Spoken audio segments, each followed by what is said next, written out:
बेटा हम लोग जो है आज पीटी 6 जो है पेपर का डिस्कशन करते हैं बायोलॉजी सेकंड सेक्शन का, है ना, बायो 2 का, ठीक है ना, सेक्शन ए। 151 क्वेश्चन नंबर क्या कह रहा है भाई? कह रहा है who provided evidence for the production of glucose when plant grow, है ना। यानी कि अगर हिंदी में बोला जाए तो यह प्रमाण किसने दिया कि जब पादप वृद्धि करते हैं तो ग्लूकोज बनता है ना। ये क्वेश्चन हो गया किस पोर्शन से आपका? फोटोसिंथेसिस। और ये स्टेटमेंट जो है वो दिया था वॉन सेक साहब ने, जूलियस वॉन सेक साहब ने दिया था, ठीक है ना। इन्होंने क्या कहा? फर्स्ट टाइम इन्होंने ये बताया कि फोटोसिंथेसिस में स्टार्च नहीं बनता, बनता क्या है? ग्लूकोज, जो कि एक मोनोसेक्राइड होता है। ग्लूकोज जो है वो मोनोसेक्राइड है, इसकी सिंथेसिस होती है, इसका फॉर्मेशन होता है कहाँ? प्लांट के ग्रीन पार्ट में, ठीक है। लेकिन ग्लूकोज की रिक्वायरमेंट यानी कि फूड की रिक्वायरमेंट प्लांट के नॉन ग्रीन पार्ट्स को भी होती है। तो ये लीफ से जो है या ग्रीन पार्ट से जो है प्लांट के नॉन ग्रीन पार्ट्स की तरफ ट्रांसपोर्ट होना चाहिए। लेकिन जब इसमें ट्रांसपोर्टेशन की बात आती है तो ग्लूकोज जो होता है वो इस फॉर्म में ट्रांसपोर्टेशन नहीं होता, ट्रांसपोर्टेशन होता है सुक्रोज के फॉर्म में, जो कि एक डाइसेक्राइड है। और वन मॉलिक्यूल ऑफ ग्लूकोज और वन मॉलिक्यूल ऑफ फ्रुक्टोज के मिलने से बनता है, ग्लूकोज प्लस फ्रक्टोज के मिलने से बनता है। दोनों का केमिकल फॉर्मूला C6H12O6 होता है। लेकिन ग्लूकोज में इसी फॉर्मूले में एल्डिहाइड फंक्शनल ग्रुप होगा, या ऐसा कह लीजिए कि C6H12O6 में जब एल्डिहाइड फंक्शनल ग्रुप होता है तो उसे आप ग्लूकोज कहते हैं। और जब C6H12O6 में कीटोन फंक्शनल ग्रुप होता है तो उसे आप फ्रक्टोज कहते हैं, ठीक है ना। ग्लूकोज को हम लोग जो है ब्लड शुगर के नाम से भी जानते हैं, और फ्रक्टोज को हम लोग फ्रूट शुगर के नाम से जानते हैं, एक्सेप्ट ग्रेप्स, है ना, अंगूर। जो है इनमें क्या होता है कि इसमें, और ऐसा क्यों हुआ, कन्वर्जन की जरूरत क्यों पड़ी? जैसे कि ग्लूकोज जो होता है वो केमिकली रिएक्टिव होता है और वाटर में सॉल्युबल होता है। तो ट्रांसपोर्टेशन के लिए सॉल्युबिलिटी अच्छी बात है, लेकिन रिएक्टिविटी अच्छी बात नहीं है। किसी के वहां से चलेंगे जब तो ये ग्लूकोज होंगे, रास्ते में ये रिएक्ट करके कुछ और भी बना सकते हैं। तो इससे बचने के लिए इसे कन्वर्ट कर दिया गया किसमें? डाइसैकेराइड, है ना, और वो भी कौन सी? सुक्रोज, ठीक है। वहां जाने पर, कहा? नॉन ग्रीन पार्ट में जाने पर इसका जो है वो यूटिलाइजेशन हो गया वहां पर एनर्जी के फॉर्मेशन में, यानी कि रिस्पिरेशन में यूज हो गया। जो बच गया, जो बच गया उसका स्टोरेज होना चाहिए। स्टोरेज इस फॉर्म में नहीं हो सकता, क्यों? कि ये सॉल्युबल फॉर्म है, चलिए रिएक्टिव तो नहीं है लेकिन सॉल्युबल फॉर्म है, तो ये वाटर में यानी कि साइटोप्लाज्म में डिसॉल्व हो जाएगी सेल के, जिसकी वजह से साइटोप्लाज्म के कंसंट्रेशन वेरी कर जाएगा या चेंज हो जाएगा, गाढ़ा हो जाएगा। तो इससे बचने के लिए क्या किया गया कि ये जो है ना, क्या होता है ऐसा कह लीजिए कि ये जो है वो चेंज हो जाते हैं पॉलीसेकेराइड किसमें? स्टार्च में, पॉलीसेकेराइड स्टार्च में। तो फॉर्मेशन ग्लूकोज में होता है, ये सबसे पहले इन्होंने बताया। ट्रांसपोर्टेशन ये है, और स्टार्च में इसमें स्टोरेज होता है, ठीक है। ये हो गया आपका वॉन सेट। नेक्स्ट क्वेश्चन क्या कह रहा है? नेक्स्ट क्वेश्चन कह रहा है कि ये भी फोटोसिंथेसिस का क्वेश्चन है, ठीक है ना, लाइट रिएक्शन की बात कर रहा है। तो कह रहा है कि select the correct sequence of electron transfer in Z scheme. Z scheme का मतलब हो गया नॉन साइक्लिक, है ना, non cyclic light reaction of light reaction, यानी कि जेड स्कीम के समय इलेक्ट्रॉन स्थानांतरण के सही क्रम का चयन करिए, कैसे इलेक्ट्रॉन जो है वो ट्रांसपोर्ट होता है, आगे की तरफ बढ़ता है। तो नॉन साइक्लिक में हम लोगों ने पढ़ा है कि PS2 से इलेक्ट्रॉन शुरू होता है। यहाँ पर दोनों पिगमेंट सिस्टम या फोटो सिस्टम इन्वॉल्व होते हैं, PS2 और PS1, है ना। इसमें जो इनके नाम रखे गए हैं वो इनके डिस्कवरी पर रखे गए हैं, ना कि इनकी फंक्शनिंग पर रखे गए हैं। डिस्कवरी पहले इसकी पहले हुई थी, इसलिए इसको फर्स्ट कह दिया गया, बाद में ये ढूंढा गया तो इसको सेकंड कह दिया गया। लेकिन जब इनकी फंक्शनिंग की स्टडी की गई कि ये काम कैसे करते हैं, ऑपरेट कैसे करते हैं, तो ये पहले ऑपरेट होता है, बाद में ये ऑपरेट होता है, ठीक है। किसमें? Non cyclic. अब जो है यहाँ से यानी कि PS2 से इलेक्ट्रॉन चलेगा, तो PS2 जो है वो सिर्फ एक ऑप्शन में है आपका, आंसर तो आपका आ गया बेटा, ठीक है ना। अब इसका सीक्वेंस क्या था वो भी हम लोग समझ लेते हैं कि PS2 से जो इलेक्ट्रॉन निकला वो एक्सेप्टर को गया, वहां से ETS जो कि जो है साइटोक्रोम के बने हुए थे B6 और F। इसके बाद ये गए PS1, ठीक है। PS1 से इलेक्ट्रॉन एक्सेप्ट किया उसने, एक्सेप्टर ने, और फिर उसके बाद ये NADP गए। वहां पर इन्होंने बनाया क्या? NADP2H। कहां पर बनाया? स्ट्रोमा में, जो लिक्विड पार्ट था क्लोरोप्लास्ट का। तो ये आपका सीक्वेंस आ गया इसमें। ठीक है? ये होते कहाँ हैं? ये दोनों पिगमेंट पाए जाते हैं कहाँ पर? ग्रेना में। कहाँ पर? ग्रेना में। ठीक है? जबकि ये जो इसका दूसरा पार्ट था, जो इसमें आप कह रहे थे थैलेकोइड या स्ट्रोमा लैमेली, इसमें सिर्फ 1 होता है, यानी कि यहाँ पर सिर्फ साइक्लिक रिएक्शन होती है। ठीक है ना? तो ये गेम हो गया, ये नॉन साइक्लिक हो गया और ये साइक्लिक हो गया। चलिए नेक्स्ट क्वेश्चन पे आते हैं। नेक्स्ट क्वेश्चन जो है वो क्लोरोप्लास्ट का डायग्राम बना हुआ है। कह रहा है विच वन इज इनकरेक्ट, आपको इसमें से गलत बताना है। क्या बताना है? गलत, यानी कि असत्य बताना है। For mesophyll cell, mesophyll cell को हिंदी में क्या बोलते हैं? पर्णमध्योतक कोशिका। पर्णमध्योतक कोशिका ऑफ C4 प्लांट। प्लांट कौन सा? C4। किन्हें कहते थे C4? जिनमें C4 साइकिल पाई जाएगी, उन प्लांट्स को आप कहते थे C4 साइकिल पाई जाएगी, जिसे हम लोग हैच एंड स्लैग साइकिल या HS के पाथवे साइकिल के नाम से भी जानते हैं।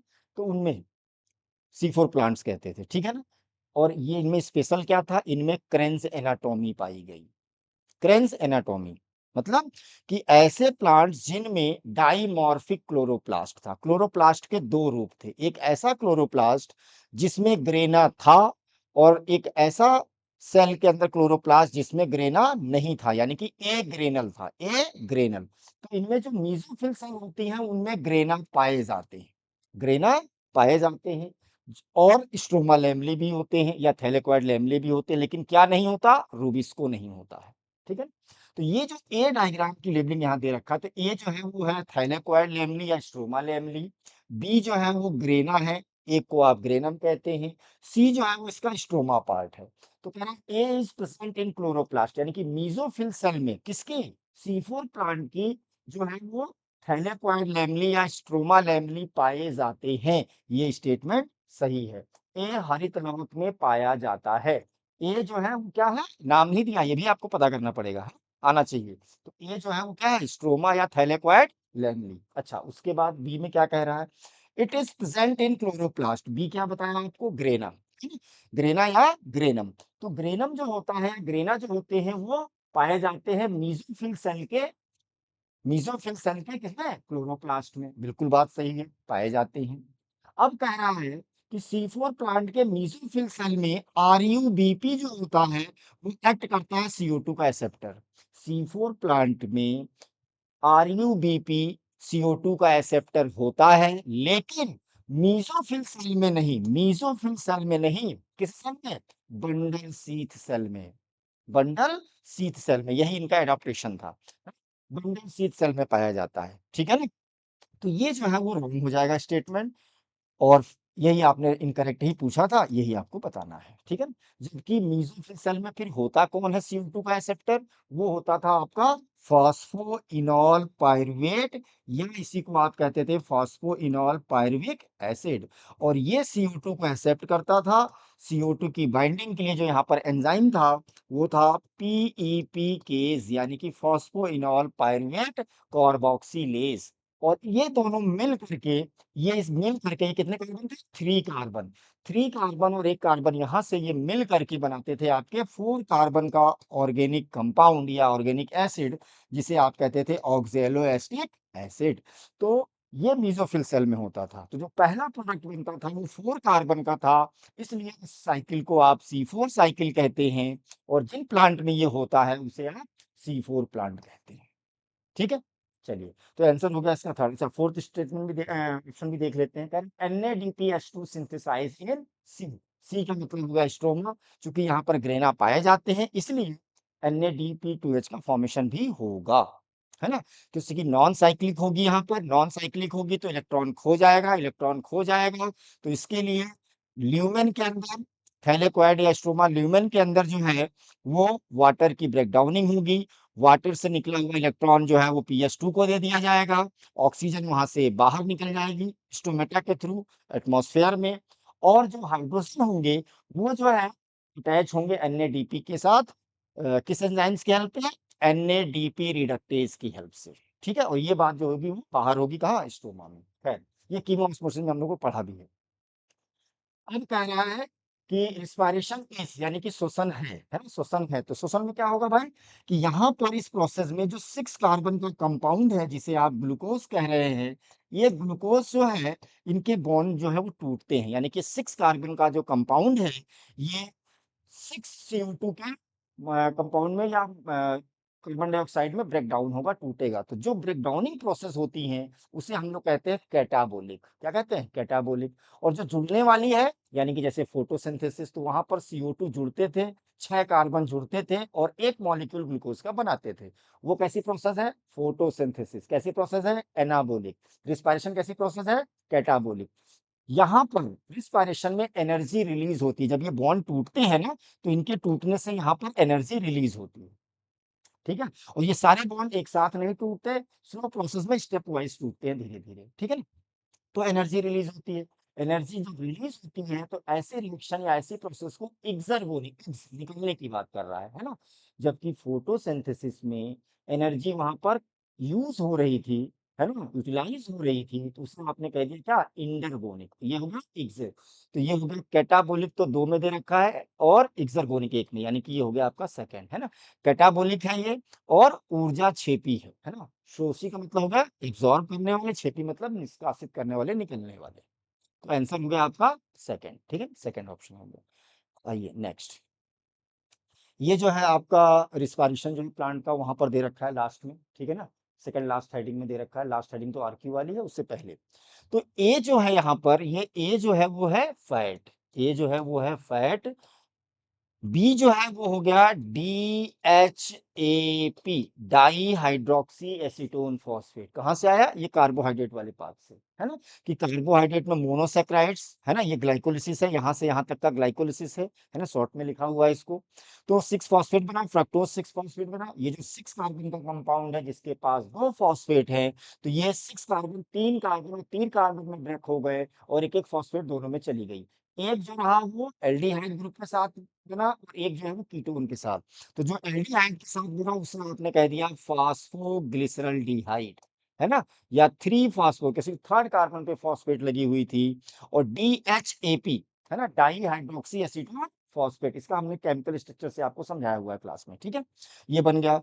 इसके बाद जो है सी, सी जो है वो क्या है बेटा? प्रोटीन है। सी जो है वो प्रोटीन्स है। और डी जो है वो है 2 कार्बन का कंपाउंड एसिटाइल कोएंजाइम ए, एसिटाइल कोएंजाइम ए। तो ए जो है वो फैट है, तो ए जो है वो फैट है, 2 जगहों पे दे रखा है। बी जो है वो दोनों में दे रखा है, ढप लाने की भी जरूरत नहीं है आपको। सी या डी में किसी एक के बारे में हमें पता होना चाहिए। तो सी जो है वो क्या था? प्रोटीन, यानी कि सी जो है वो प्रोटीन, यानी कि आंसर आ गया हमारा सेकंड। ठीक है, इसमें जब फर्स्ट टाइम नेट हुआ था, क्वेश्चन आया था इसी पर कि कार्बोहाइड्रेट, फैट और प्रोटीन का कॉमन पॉइंट क्या है, कॉमन क्या है पाथ? तो वो क्या है? कनेक्टिंग लिंक क्या है इनके? एसिटाइल कोएंजाइम के। 2013 में, 2013। ठीक है, और भी इससे क्वेश्चन आते रहते हैं, बढ़िया बढ़िया क्वेश्चन बनते हैं इस पे। अभी और कोई क्वेश्चन आएगा तो मैं और एक्सप्लेन करूंगा इसमें। कार्बोहाइड्रेट जो है वो फर्स्ट जो है वो सबस्ट्रेट होता है ना? यहाँ पर अगर कार्बोहाइड्रेट की अवेलेबिलिटी नहीं होती, तब फैट से एनर्जी का फॉर्मेशन होता है। जैसे जब हम लोग डाइटिंग करते हैं, फास्टिंग करते हैं, रोजे रखते हैं, उस समय फैट से एनर्जी मिलती है हम लोग। ठीक है ना? और अगर किसी इंडिविजुअल की बॉडी में या कहीं पर फैट की भी अवेलेबिलिटी नहीं है, तब जो है वो प्रोटीन से एनर्जी मिलती है। तीनों में से फैट सबसे ज्यादा एनर्जी देते हैं, लेकिन इनिशियल एनर्जी इनसे नहीं मिलती। फैट से एनर्जी लेने के लिए कार्बोहाइड्रेट पहले डिसॉल्व हो जाना चाहिए तब। ठीक है, इन दोनों से लगभग बराबर एनर्जी मिलती है। इनसे लगभग 9 किलो कैलोरी के आसपास, 9 पॉइंट समथिंग मिलता है। आंसर हो गया इसका सेकंड। नेक्स्ट क्वेश्चन क्या कह रहा है? कह रहा है in mitochondria during aerobic respiration, यानी कि जहां पर O2 यूज हो रही हो, इसे आप कहते हैं वायवीय श्वसन। How many time oxidative decarboxylation takes place from one molecule of acetyl coenzyme. Acetyl coenzyme A जो होता है वो बनता है पायरुविक एसिड से, और ये 2 कार्बन का कंपाउंड होता है, यानी कि एक कार्बन इससे पहले निकल जाती है। उसकी बात नहीं कर रहा है ये, इसके बाद की बात कर रहा है। तो ये जो है वो एक साइक्लिक प्रोसेस में जाता है या साइक्लिक पाथ में इंटर करता है, और इसको रिसीव करता है OAA, इसके जो कि 4 कार्बन कंपाउंड है, ऑक्जेलो एस्टिक एसिड। तो ऑक्जेलो एस्टिक एसिड जो है इसके साथ जब ऐड होता है तो फॉर्मेशन करता है 6 कार्बन का कंपाउंड जिसे आप कहते हैं सिट्रिक एसिड। सिट्रिक एसिड यहाँ फर्स्ट प्रोडक्ट बनता है, इस वजह से इस साइकिल को सिट्रिक एसिड साइकिल के नाम से भी जानते हैं। सिट्रिक एसिड में 3 कार्बोक्सिलिक एसिड होते हैं, इसलिए इसे try carboxylic acid cycle, try carboxylic acid cycle, TCA cycle के नाम से भी जानते हैं। क्रेब्स हैंड साइंटिस्ट थे जिन्होंने इसको एक्सप्लेन किया, है ना? इसकी वजह से इसे क्रेब्स साइकिल के नाम से भी जानते हैं। होता कहाँ है ये? माइटोकॉन्ड्रिया में, जिसे आप पावर हाउस ऑफ सेल कहते हैं, यूकैरियोट्स में। और यही मेसोजोम्स में होगा प्रोकैरियोट्स में। प्रोकैरियोट्स में जब एरोबिक रेस्पिरेशन होगा तब। कहाँ होगा वो? मेसोजोम्स में। खैर, अब इसके बाद जो है एनसीईआरटी में जो है क्या दिया हुआ सीधे अल्फा कीटो दे रखा है कि alpha keto glutaric acid 5 carbon का कंपाउंड, ठीक है ना? अल्फा कीटो ग्लूटेरिक एसिड से दिया हुआ है सक्सेनिक एसिड जो कि 4 कार्बन कंपाउंड है। सक्सेनिक एसिड से बना दिया है मैलिक एसिड जो कि 4 कार्बन कंपाउंड है और मैलिक एसिड से फिर बन गया है ऑक्जेनोएस्टिक एसिड। सिर्फ ये 4 नाम लिखे हुए हैं, 4-5 नाम लिखे हुए हैं। भाई oxaloacetic acid, citric acid, citric acid, इसके बाद अल्फा कीटो, ये हो गया सक्सेनिक एसिड और मैलिक एसिड। जबकि ये 10 जो है नेम आते हैं, 10 नाम आते हैं इसमें, 10 स्टेप रिएक्शन है ये भी, जैसे ग्लाइकोलिसिस है। तो अंतर क्या है कि वो जो है वो चेन रिएक्शन है, पाथवे है और यहाँ पर जो है ये जो है वो साइक्लिक है। जो था प्रोडक्ट वो फिर से वापस बन जाता है, ताकि ये अगेन साइकिल चलती रहे कंटिन्यूएशन में। तो इनमें जो है अब जो ये दोनों बातें पूछा है ऑक्सीडेटिव और डीकार्बोक्सिलेशन यानी CO2 का निकलना। फोटोसिंथेसिस में CO2 ऐड होता था तो वहां पर आपने पढ़ा है कार्बोक्सिलेशन और यहाँ पर CO2 रिलीज होता है तो इसे डीकार्बोक्सिलेशन। ये बेर बेर हर क्वेश्चन में दोनों को कंपेयर कर रहा हूँ क्योंकि इसमें बहुत कंफ्यूजन होता है सभी को, है ना? इसलिए इसको आप दोनों को कंपेयर करेंगे तभी क्लियर होगा कॉन्सेप्ट। अब यहाँ पर एनसीईआरटी में दिया है कि CO2 भी निकलता है और NaDH2 भी बनता है, यानी कि यहाँ पर CO2 भी निकल रहा है और NaD2H भी बन रहा है। इसी को हम कहते हैं क्या? Oxidative decarboxylation. NaD2H ऑक्सीडेटिव हो गया और ये हो गया आपका CO2 का रिलीज होना डीकार्बोक्सिलेशन। तो एनसीईआरटी के अकॉर्डिंग ये जो है वो 2 जगह पे होता है, एक इनके और इनके बीच में और एक यहाँ पर, है ना? अल्फा कीटो से सक्सेनिक एसिड के बीच में। और ये 2 जगह पे ये 2 प्रोसेस होती है, लेकिन सिर्फ डीकार्बोक्सिलेशन यहाँ होता है। सिर्फ यहाँ पर CO2 नहीं निकलती, यहाँ CO2 भी निकलती है और NaD2H भी निकलता है। यहाँ पर सिर्फ NaD2H निकलता है। NaD2H यानी कि यहाँ पर सिर्फ ऑक्सीडेटिव प्रोसेस हो रही है, डीकार्बोक्सिलेशन नहीं होता। 2 ही CO2 क्यों निकले? जैसे कि ये इसके पास 2 ही कार्बन थे, एक कार्बन पहले अल्फा कीटो से पहले और दूसरा अल्फा कीटो के बाद निकल जाता है। ठीक है? तो एनसीईआरटी में जो बना हुआ है उसके हिसाब से इसका आंसर हुआ 2। लेकिन अगर इस प्रोसेस को ओवरऑल देखा जाए आपको पूरे प्रोसेस में, है ना? यानी जैसे मान लीजिए मैं कहूँगा अगर ये एआईपीएमटी पर देखा जाए, तो यहाँ पर ये नहीं होगा तब आंसर होगा 1। सिर्फ और सिर्फ जब अल्फा कीटोग्लूटेरिक एसिड से, है ना? सक्सिनाइल कोएंजाइम ए बनता है, सक्सिनाइल कोएंजाइम ए बनता है, तब CO2 और NaD2H निकलते हैं। सिर्फ यहाँ पर ये अलग-अलग स्टेप में होता है, CO2 अलग निकलता है, CO2 निकलता है, जब जो है ये आपका सिट्रिक एसिड पहले चेंज होगा सिस एकोनिटिक में, सिस एकोनिटिक एसिड चेंज होगा आइसोसिट्रिक में, आइसोसिट्रिक से जब बनेगा आपका कौन? ऑक्सैलोसक्सेनिक एसिड। तो जब आइसोसिट्रिक एसिड से ऑक्सैलोसक्सेनिक एसिड बनता है, तब जो है वो CO2 निकलती है और जब ऑक्सैलोसक्सेनिक एसिड से अल्फा कीटोग्लूटेरिक बनता है, तब सॉरी ये उल्टा हो गया मैं, ये पहले, ये वाला पहले आएगा और ये वाला जो है वो बाद में आएगा। ये वाला जो है वो बाद में आएगा, यहाँ पर आएगा। ठीक है ना? ये वाला बाद में आएगा प्रोसेस आपका। यानी कि जब फिर से सुन लीजिए आइसोसिट्रिक एसिड से जब बनता है क्या? ऑक्सैलोसक्सेनिक एसिड, ठीक है? तब जो है वो NaD2H का फॉर्मेशन होता है और जब ऑक्सैलोसक्सेनिक एसिड से फॉर्मेशन होता है अल्फा कीटोग्लूटेरिक एसिड का, तब CO2 निकलता है। तो वो अलग-अलग स्टेप में होते हैं। तो अगर तब होता तब इसका आंसर 1 होता। लेकिन अभी आप चूँकि नीट पे हैं प्रिपरेशन कर रहे हैं या उसी पे बेस्ड होंगे, तो आंसर हो जाएगा इसका 2। ठीक है, 1 भी हो सकता है, वो क्यों हो सकता है वो बताया आपको मैंने, ठीक है। नेक्स्ट कह रहा है 157, कह रहा है identify the labelling ABCD and choose the correct option. इनमें इसकी लेबलिंग की आपको स्टडी करनी है, पहचानना है कि ABCD क्या है। तो ये जो है वो एंजाइम बायोमोलिक्यूल्स का जो एंजाइम वाला पार्ट है लास्ट में, वहां से ग्राफ ये लिया गया है। यहाँ पर ए जो है ये वी मैक्स है, वी मैक्सिमम यानी किसी एंजाइम की मैक्सिमम वेलोसिटी है, और बी जो है वो है वी मैक्स अपॉन 2, है ना, जो भी मैक्सिमम वेलोसिटी है उसका हाफ। और इसको जब इस कर्व पर प्लॉट किया गया तो ये सी आया, तो सी क्या था, Km वैल्यू था। Km वैल्यू क्या था, Km equal to V max upon 2, और डी जो है वो सबस्ट्रेट था आपका, है ना। तो ये हो गया आपका ए, तो हो गया वी मैक्स, वी मैक्स यहाँ भी दिया है, वी मैक्स यहाँ भी है, वी मैक्स यहाँ भी है। अच्छा, वी मैक्स अपॉन 2 यानी कि बी यहाँ और यहाँ है, अभी भी क्लियर नहीं हुआ। सी जो है वो Km है, आंसर मिलेगा आपका, ठीक है। सी जो है वो क्या है, Km की वैल्यू है, ठीक है। वही चीज वहां पर हिंदी में लिखी है, सबस्ट्रेट कंसंट्रेशन को अभिकारक सांद्रता के नाम से जानते हैं। चलिए नेक्स्ट करा, which of the following relation is correct, इनमें से कौन सा रिलेशन करेक्ट है। ये भी एंजाइम का ही क्वेश्चन है, बायोमोलिक्यूल से।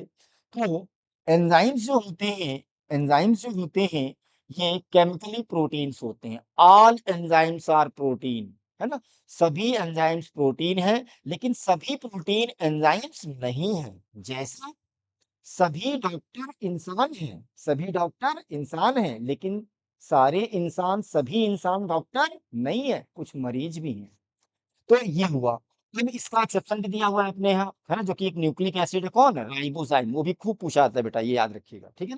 इस एंजाइम के दो पार्ट्स में डिवाइड किया गया है, एक ऐसे एंजाइम्स जो केवल और केवल प्रोटीन के बने होते हैं, उन्हें अपन कहते हैं सिंपल एंजाइम।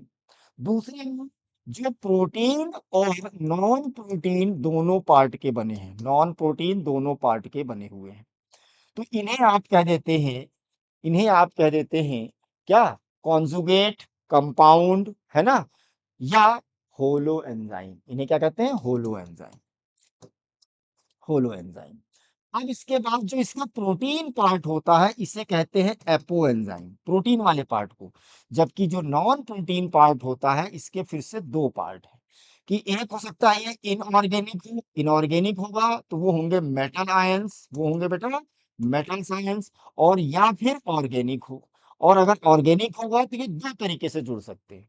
ऑर्गेनिक जो है अगर लूजली अटैच्ड है तो इजीली सेपरेबल होगा किसी एपो एंजाइम से, तो उसे आप कह देंगे को एंजाइम, ठीक है। जैसे अभी मैंने बताया ये एपो एंजाइम था, और जो नॉन प्रोटीन पार्ट था उसे आप कह रहे थे क्या, को फैक्टर, ये था को फैक्टर, तो ये हो गया को एंजाइम। और जो अगर ऑर्गेनिक है और टाइटली अटैच्ड है, नॉट इजीली सेपरेबल है, तो उसे कहते थे प्रोस्थेटिक ग्रुप, उसे आप कह रहे थे प्रोस्थेटिक ग्रुप, ठीक है। तो यहाँ दिया गया कि एपो एंजाइम और होलो एंजाइम जुड़ के को फैक्टर बताते हैं, गलत, ठीक है। को फैक्टर जो है फैक्टर होलो एंजाइम के साथ जुड़ता है, ये भी गलत है ना। होलो एंजाइम जो है वो ऐड हो रहा प्रोस्थेटिक, ये भी गलत है। एपो एंजाइम, को एंजाइम, एपो एंजाइम को एंजाइम के साथ जुड़ करके बनाता है क्या, होलो एंजाइम, ये रिएक्शन आपकी सही है ना। एपो एंजाइम इनमें सहकारक, को एंजाइम को फैक्टर को सहकारक कहते हैं, है ना, को फैक्टर को सहकारक कहते हैं। जबकि एपो एंजाइम तो ये था ही था, और सह एंजाइम, को मतलब हो गया सह, है ना, जैसे कोवेलेंट बॉन्ड, है ना, सह संयोजक वैसे ही। और ये क्या है, होलो एंजाइम। तो ये आंसर आपका आ गया बेटा फोर्थ। नेक्स्ट कह रहा है कंपनसेशन पॉइंट यानी कि संतुलन बिंदु क्या है, कंपनसेशन पॉइंट क्या होता है। तो जब CO2 और O2 दोनों जो है वो इक्वल हो जाए, यानी कि रेट ऑफ फोटोसिंथेसिस और रेट ऑफ रिस्पायरेशन जब इक्वल हो जाए, तो उससे आप कहते हैं क्या, कंपनसेशन पॉइंट। तो where there is neither photosynthesis nor, नहीं गलत है statement. when rate of photosynthesis is equal to rate of respiration, यानी कि जहां प्रकाश संश्लेषण व श्वसन की दर बराबर हो जाती है उसे आप कहते हैं कंपनसेशन पॉइंट, ठीक है। नेक्स्ट कह रहा है plant factor affecting photosynthesis. Photosynthesis यानी कि जो प्रकाश संश्लेषण है उसको प्रभावित करने वाले कैसे कारक पूछ रहा है, पादप के कारक यानी कि प्लांट फैक्टर। फोटोसिंथेसिस को अफेक्ट करने वाले जो फैक्टर्स होते हैं उनको दो पार्ट्स में डिवाइड करते हैं, एक प्लांट के फैक्टर जिसे हम लोग इंटरनल फैक्टर भी कहते हैं, और दूसरे जो प्लांट के बाहर है तो वो एक्सटर्नल फैक्टर, ठीक है ना, जिनमें से सनलाइट, टेम्परेचर और वाटर, ये जो है वो एक्सटर्नल फैक्टर होते हैं। इसके साथ साथ एटमॉस्फेयर में CO2 का कंसंट्रेशन, ये जो है वो एक्सटर्नल फैक्टर में है। जबकि इंटरनल CO2 कंसंट्रेशन यानी प्लांट के अंदर CO2 का कंसंट्रेशन कितना है, ये जो है वो अफेक्ट करने वाली प्रोसेस है फोटोसिंथेसिस की, प्लांट के अंदर। इसके अलावा लीफ का साइज, लीफ की एज, है ना, और कलर उसका, ठीक है ना, पिगमेंटेशन कैसा है उसका, क्लोरोप्लास्ट की संख्या, उनका अरेंजमेंट कैसा है ना, और ओरिएंटेशन लीफ का कैसा है, वाटर प्लांट की अवेलेबिलिटी कितनी है वाटर की, इसके अलावा CO2 का कंसंट्रेशन, ये सब जो है वो आ गया आपके किसमें, प्लांट फैक्टर या इंटरनल फैक्टर्स में। तो आंसर हो गया आपका आंतरिक CO2। ये कहाँ पढ़ा आपने, फोटोसिंथेसिस के लास्ट में जो फैक्टर अफेक्टिंग लिखा हुआ है हेडिंग, लास्ट हेडिंग में। अब कह रहा है how many ATP and NADP2H, जब ये लिखा हो तो आप समझने की कोशिश करिएगा कि यहाँ पर जो है ये फोटोसिंथेसिस की बात कर रहा है। required in carboxylation step for one CO2 fixation respectively, यानी एक CO2 स्थिरीकरण के लिए कार्बोनीकरण पद से क्रमशः कितने ATP और NADPH2 की आवश्यकता होगी, ये पूछना चाह रहा है। तो एक CO2 का फिक्सेशन जो होता है ना, एक CO2 का फिक्सेशन जो होता है यहाँ पर, तो उसमें 3 स्टेप होते थे। कार्बोक्सिलेशन यानी CO2 का अटैचमेंट होना, है ना, जो 5 कार्बन का कंपाउंड था, कौन, RUBP, ये एंजाइम रूबिस्को की हेल्प से एटमॉस्फेयर से CO2 को जोड़ता है। 5 कार्बन और ये 1 कार्बन मिलके 6 कार्बन बनते हैं, और ये स्टेबल नहीं होता, 3 कार्बन के कंपाउंड में टूट जाता है और 2 मॉलिक्यूल बनाता है। इस प्रोसेस को आप कहते हैं कार्बोक्सिलेशन। और यहाँ पर जो ये 3 कार्बन बनता है इसका नाम था फॉस्फोग्लिसरिक एसिड, जबकि C4 में एक दूसरा ऑर्गेनिक एसिड बनता है जिसका नाम था ऑक्जेलोएस्टिक एसिड, जिसके 4 कार्बन होते हैं, जिसमें 4 कार्बन थे। खैर, तो ये बनता है। यहाँ पर ना तो ATP यूज होता है, कार्बो ये स्टेप ही कार्बोक्सिलेशन है। यहाँ पर ना तो ATP यूज होते हैं और ना ही NADPH2 यूज होता है। वो कब यूज होते हैं, इसके आगे जब रिडक्शन लिखा हुआ है यहाँ पर, है ना, इस आर्टिकल आपने रिडक्शन, तो रिडक्शन में यहाँ पर ATP और NADP2H लिखा हुआ है ना, इसमें आपको लिखाया है, बताया भी है कि ये जो होते हैं वो नंबर नहीं लिखे, ये 2 होंगे यहाँ पर, क्योंकि इसके कितने 2 मॉलिक्यूल बने थे, 2 मॉलिक्यूल बने थे, एक मॉलिक्यूल में एक ATP होगा, 2 मॉलिक्यूल बने थे, 2 यूज हुए यहाँ पर, और इससे ट्राइयूजेस फॉस्फेट बनेगी, और फिर इससे ये बन जाएगा रीजनरेशन के थ्रू, एक ATP यहाँ होगा, रीजनरेशन। तो ये रिडक्शन था, ये था रीजनरेशन। यहाँ पर ATP और NADP दोनों यूज होते हैं, कितने, 2 और 2, और रीजनरेशन में सिर्फ एक ATP यूज होता है। जबकि कार्बोक्सिलेशन जो कि यहाँ हो रहा था, कार्बोक्सिलेशन में एक भी ATP और एक भी NADP2H यूज नहीं होते। बढ़िया क्वेश्चन है।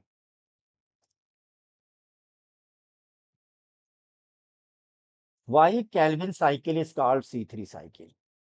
केल्विन साइकिल को C3 साइकिल के नाम से क्यों जानते हैं, इसकी बात कह रहा है। केल्विन चक्र को C3 क्यों जानते हैं, अभी बताया आपको क्यों, क्योंकि यहाँ पर जो पहला प्रोडक्ट है वो है PGA, जो कि 3 कार्बन का कंपाउंड है ना, इस वजह से इसे कहते हैं। तो first stable product in 3 PGA which is a 3 carbon compound.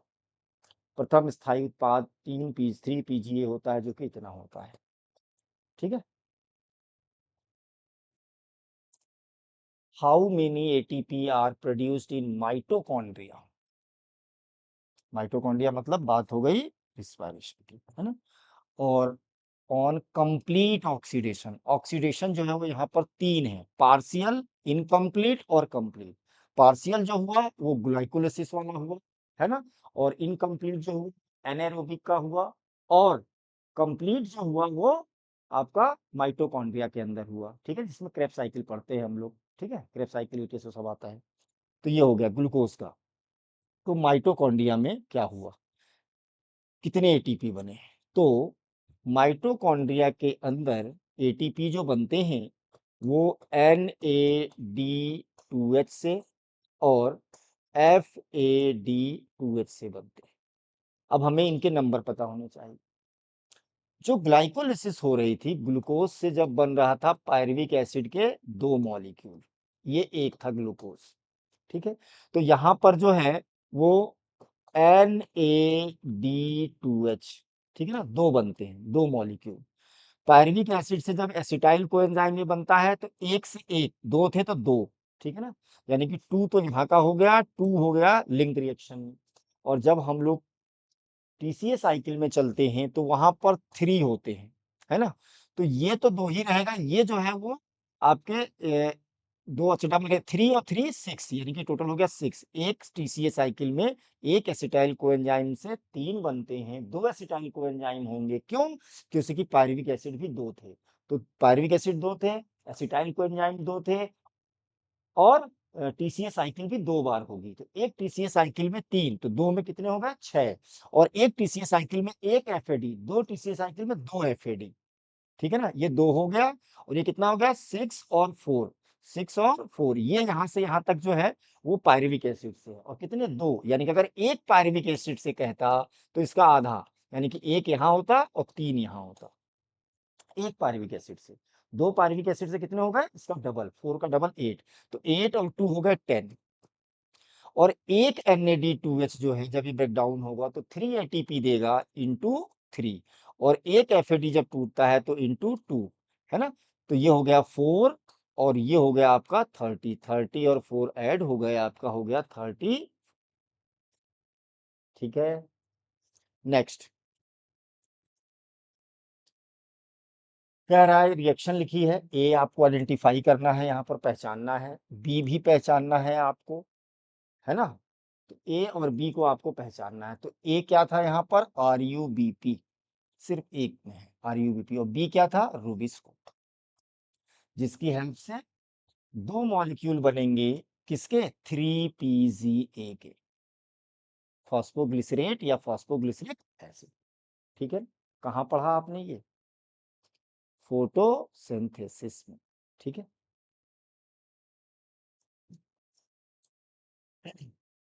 आइए भाई, observe the above graph, match the PQR correctly. जो दिया हुआ है इसमें PQR को आपको बताना है। P ये है, P ये क्या है? कार्बोक्सिलेशन। P क्या है? कार्बोक्सिलेशन। तो कार्बोक्सिलेशन है P, सिर्फ एक ऑप्शन में है बेटा, ठीक है, सिर्फ एक ऑप्शन में। Q क्या है? रिडक्शन। Q क्या है? रिडक्शन। और ये है रीजनरेशन, ये है रीजनरेशन। और ये साइकिल क्या है? C3 साइकिल, या साइंटिस्ट के नाम पर इसे कैल्विन साइकिल। कहाँ पढ़ा हम लोगों ने? फोटोसिंथेसिस। बार बार ये रिवाइज करिएगा क्वेश्चन, मतलब जहां कहीं भी इसका क्वेश्चन है फोटोसिंथेसिस और रिस्पायरेशन प्लांट के क्वेश्चन को हमेशा कंपेयर करते रहिए, कभी गलती नहीं होगी। नेक्स्ट, ये एंजाइम के पोर्शन से क्वेश्चन है आपका, ठीक है ना, कि ग्राफ बना हुआ है, कह रहा है इसमें क्या क्या है। तो इसमें जो है ये तो प्रोडक्ट हो गया, ये हो गया सबस्ट्रेट, और ये हो गया इसमें आपका पोटेंशियल एनर्जी। तो ए जो है वो पोटेंशियल एनर्जी, ए जो है पोटेंशियल एनर्जी यहाँ भी है, यहाँ भी है। बी जो है वो सबस्ट्रेट, यानी बी सबस्ट्रेट सिर्फ यहाँ दिया है, ठीक है ना, ये हो गया। विभव ऊर्जा, ए जो है वो यहाँ पर विभव ऊर्जा है ना। बी जो है वो यहाँ पर क्रियाधार है, जो इस रिएक्शन में पार्टिसिपेट कर रहा है। और ये एंजाइम की एक्टिव, ये बिना एंजाइम की एनर्जी को दिखा रहा है, एंजाइम रहित अभिक्रिया का संकीर्ण ऊर्जा, है ना। कौन सी? Activation energy. और ये एंजाइम के साथ की एक्टिवेशन एनर्जी है। और सी जो है वो इसका प्रोडक्ट, प्रोडक्ट को आप क्या कहते हैं? उत्पाद। The primary acceptor of carbon dioxide in CO, primary acceptor, क्योंकि जो C4 प्लांट्स होते हैं इनमें 2 बार जो है वो फिक्सेशन होता है। प्राइमरी जो होता है वो मीजोफिल सेल में, और सेकेंडरी जो होता है वो होता है बंडल शीथ सेल में। मीजोफिल सेल को पर्ण वाली कोशिका कह रहे थे, जबकि बंडल शीथ सेल को जो है पुलाच्छित कोशिका कहते हैं। तो इनमें बात का तो पहला ग्राही जो था इसका primary acceptor of carbon dioxide, तो प्राइमरी एक्सेप्टर हो गया पेप, पेप हो गया, ठीक है ना, C4 में पूछा है ना, तो प्राइमरी एक्सेप्टर हो गया पेप। और एंजाइम कौन सा होगा, पेपकेज, ठीक है ना, और प्रोडक्ट क्या होगा, OAA, ठीक है। तो 167 का हो गया आपका कौन सा, 167 का हो गया आपका third, phosphoenol pyruvate, phosphoenol pyruvate. Next question पे आते हैं बेटा, ठीक है। नेक्स्ट क्वेश्चन क्या कह रहा है, apo enzyme is, apo enzyme क्या है, ठीक है ना, एपो एंजाइम क्या है। तो अभी आपसे जिक्र किया था इससे पहले प्रीवियस क्वेश्चन में कि एपो एंजाइम जो है होलो एंजाइम का प्रोटीन वाला पार्ट होता है, यानी कि एपो एंजाइम जो है वो प्रोटीनेशियस पार्ट है, कॉन्जुगेट, या इसी को आप होलो एंजाइम कह सकते हैं, ठीक है ना, होलो एंजाइम। जबकि ये जो है organic part of the conjugate enzyme, organic part को आप कहते हैं क्या, कोफैक्टर, इसे आप कहते हैं कोफैक्टर, है ना। और इनऑर्गेनिक पार्ट जो है वो यहाँ पर हो गया आपका, इनऑर्गेनिक में मेटल आयंस आ जाते हैं, आपके मेटल आयंस आ जाते हैं, है ना। और tightly attach to organic part of conjugate protein में, तो अगर टाइटली होगा तो इसे कह देंगे प्रोस्थेटिक ग्रुप, प्रोस्थेटिक ग्रुप। तो कह रहे हैं एपो एंजाइम क्या है, तो एपो एंजाइम जो है वो संयुग्मी एंजाइम का प्रोटीन भाग है। जबकि अगर नॉन प्रोटीन भाग पूछता है तो नॉन प्रोटीन भाग था आपका कौन सा, नॉन प्रोटीन भाग जो था आपका ऑर्गेनिक को फैक्टर, इसकी जगह पे को एंजाइम, को फैक्टर नहीं, जो को एंजाइम, को एंजाइम हुआ, है ना। Organic part of conjugate protein, organic part of conjugate protein को एंजाइम, और इसके दो भाग हो गए, लूजली अटैच्ड होगा, ये गड़बड़ हो गया भाई फिर से, लूजली अटैच होगा ये फैक्टर हुआ, और जो लूजली अटैच हुआ तो ये पार्ट हो गया आपका, ठीक है ना, दो तरीके का, एक हो गया कोएंजाइम और ये हो गया प्रोस्थेटिक ग्रुप, अगर ऑर्गेनिक है तो, अगर ऑर्गेनिक है तो, ठीक है ना। को फैक्टर वाला पार्ट वो होगा जो नॉन प्रोटीनेशियस होगा, नॉन प्रोटीनेशियस, अभी पढ़ा था आपको। जो होलो एंजाइम होता है इसके दो पार्ट होते हैं, एक होता है जो प्रोटीन वाला उसे कह देते हैं एपो एंजाइम, और दूसरा जो नॉन प्रोटीन पार्ट होता है उसे आप कहते हैं कोफैक्टर। इसके दो पार्ट हो गए, इनऑर्गेनिक हो गया या ऑर्गेनिक हो गया। ऑर्गेनिक दो तरीके से अटैच होगा, अगर लूजली अटैच्ड होगा ऑर्गेनिक पार्ट तो उसे आप कह देंगे कोएंजाइम, और अगर टाइटली अटैच्ड होगा तो उसे आपने कह दिया प्रोस्थेटिक ग्रुप, ठीक है। चलिए अब आए आप नेक्स्ट क्वेश्चन पे, क्या कह रहा है, an enzyme inhibitor when closely resemble the substrate in its structure and inhibit the activity of enzyme it is known as, यानी कि एक एंजाइम संदमक है ना, जो रिएक्शंस को कम करता है, उसके रेट को कम कर दे, जो कि उसकी संरचना के क्रियाधार से निकट संबंधित हो, मतलब उसके जैसा हो देखने में, सबस्ट्रेट के जैसा हो, तो एंजाइम की क्रिया को संदमित करता हो, यह कहलाता है, तो ये कहलाएगा क्या, कॉम्पिटिटिव इनहिबिटर, कॉम्पिटिटिव इनहिबिटर। क्यों, जैसे कि मान लीजिए कि ये एक एंजाइम है और इसमें ये इसकी एक्टिव साइट है, ये एक्टिव साइट है, ये वाली, है ना, और ये सबस्ट्रेट है ऐसा ही जो यहाँ फिट हो सकता है, इसी सबस्ट्रेट के जैसा एक इनहिबिटर होगा, स्ट्रक्चरली इसी के जैसा, तो हमेशा इन दोनों में कंपटीशन होगा कि कौन यहाँ पर जाके अटैच होगा, अगर ये जुड़ गया तो ये नहीं जुड़ सकते, है ना, यानी कि वो रिएक्शन होगी, प्रोसेस होगी, और अगर ये जुड़ गया यहाँ पर तो ये सबस्ट्रेट को जुड़ने नहीं देगा, यानी कि रिएक्शंस को इनहिबिट कर देगा, ठीक है ना, और इसके जैसे ही देखने में, इसलिए जो है इसे कॉम्पिटिटिव कह देंगे, और ये रिएक्शन को रोक रहा है इसलिए कह दिया इनहिबिटर। ये भी एंजाइम्स का क्वेश्चन है। नेक्स्ट, ये जो है आपका रिस्पायरेशन इन प्लांट से है, कह रहा है कि ये जो प्रोसेस होती हैं ये सेल के किस पार्ट में होती हैं, तो ग्लाइकोलिसिस जिसे हम लोग एमपी पाथवे के नाम से भी जानते हैं, ये होता है आपका साइटोप्लाज्म, यानी ए का हो गया थर्ड, ए का थर्ड जो है वो दो ऑप्शन में दे रखा है, ठीक है, टीसीए साइकिल या ईटीएस, तो टीसीए साइकिल और ईटीएस, तो टीसीए साइकिल जो होती है वो होती है मैट्रिक्स में, यानी कि कहां पर, माइटोकॉन्ड्रिया के मैट्रिक्स में, और ईटीएस जो होता है वो होता है इनर माइटोकॉन्ड्रियल मेम्ब्रेन में, यानी सी का फर्स्ट, दोनों में से किसी एक से मिला सकते हैं, तो सी का फर्स्ट, या बी से भी मिला सकते थे, तो बी का हो गया आपका सेकंड, ठीक है ना, तो ये हो गया आपका सेकंड ऑप्शन। यानी कि ग्लाइकोलाइसिस जो है वो कोशिका द्रव्य में हो रही है, और जो टीसीए चक्र है जिसे आप सिट्रिक एसिड चक्र भी कह रहे थे या क्रेब्स साइकिल भी कह रहे थे, ये जो होता है वो माइटोकॉन्ड्रिया के आधात्री यानी कि माइटोकॉन्ड्रिया का जो लिक्विड पार्ट है वहां पर होती है, और ईटीएस जो है इलेक्ट्रॉन ट्रांसपोर्ट सिस्टम जो था वो माइटोकॉन्ड्रिया की इनर मेम्ब्रेन में होती है। ठीक है, आइए नेक्स्ट।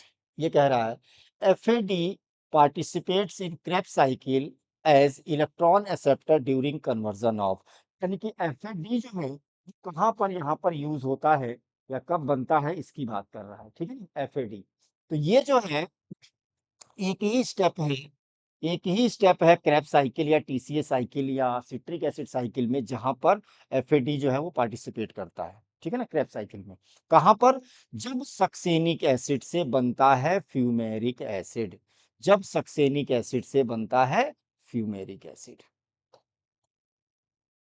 ठीक है, चलिए अब क्या कह रहा है भाई, तो किसमें बाकी भी आपको बताए हुए बता देते हैं। Succinyl coenzyme A, succinyl coenzyme A और सक्सेनिक एसिड के बीच में, है ना, तो यहाँ पर जो है वो कोएंजाइम ए रिलीज हो जाएगा, कोएंजाइम ए रिलीज होगा, वाटर यूज होगा, और यहाँ पर जो है एक सब्सट्रेट लेवल का जीटीपी बनता है जो एटीपी के इक्विवेलेंट होता है ना। क्रेब साइकिल में भी डायरेक्ट या सबस्ट्रेट लेवल का फॉर्मेशन होता है, एक क्रेब साइकिल में एक जीटीपी बनता है ना। अल्फा कीटो ग्लूटेरेट यानी कि अल्फा कीटो ग्लूटेरिक एसिड से जब सक्सिनाइल कोएंजाइम ये बनता है तो यहाँ पर एक CO2 निकलती है, एक CO2 रिलीज होती है यहाँ से, और इसके साथ साथ जो है वो NAD2H बनता है, ऑक्सीडेटिव डीकार्बोक्सिलेशन इकलौता स्टेप है ये। ठीक है ना, क्रेब साइकिल का। फ्यूमेरिक एसिड से जब मैलिक एसिड बनता है तो यहाँ पर जो है वो वाटर जो है वो रिलीज होता है जब मैलिक एसिड बनता है, और जब मैलिक से ऑक्जेनोस्टिक बनता है तब सिर्फ और सिर्फ NAD2H बनता है। ठीक है,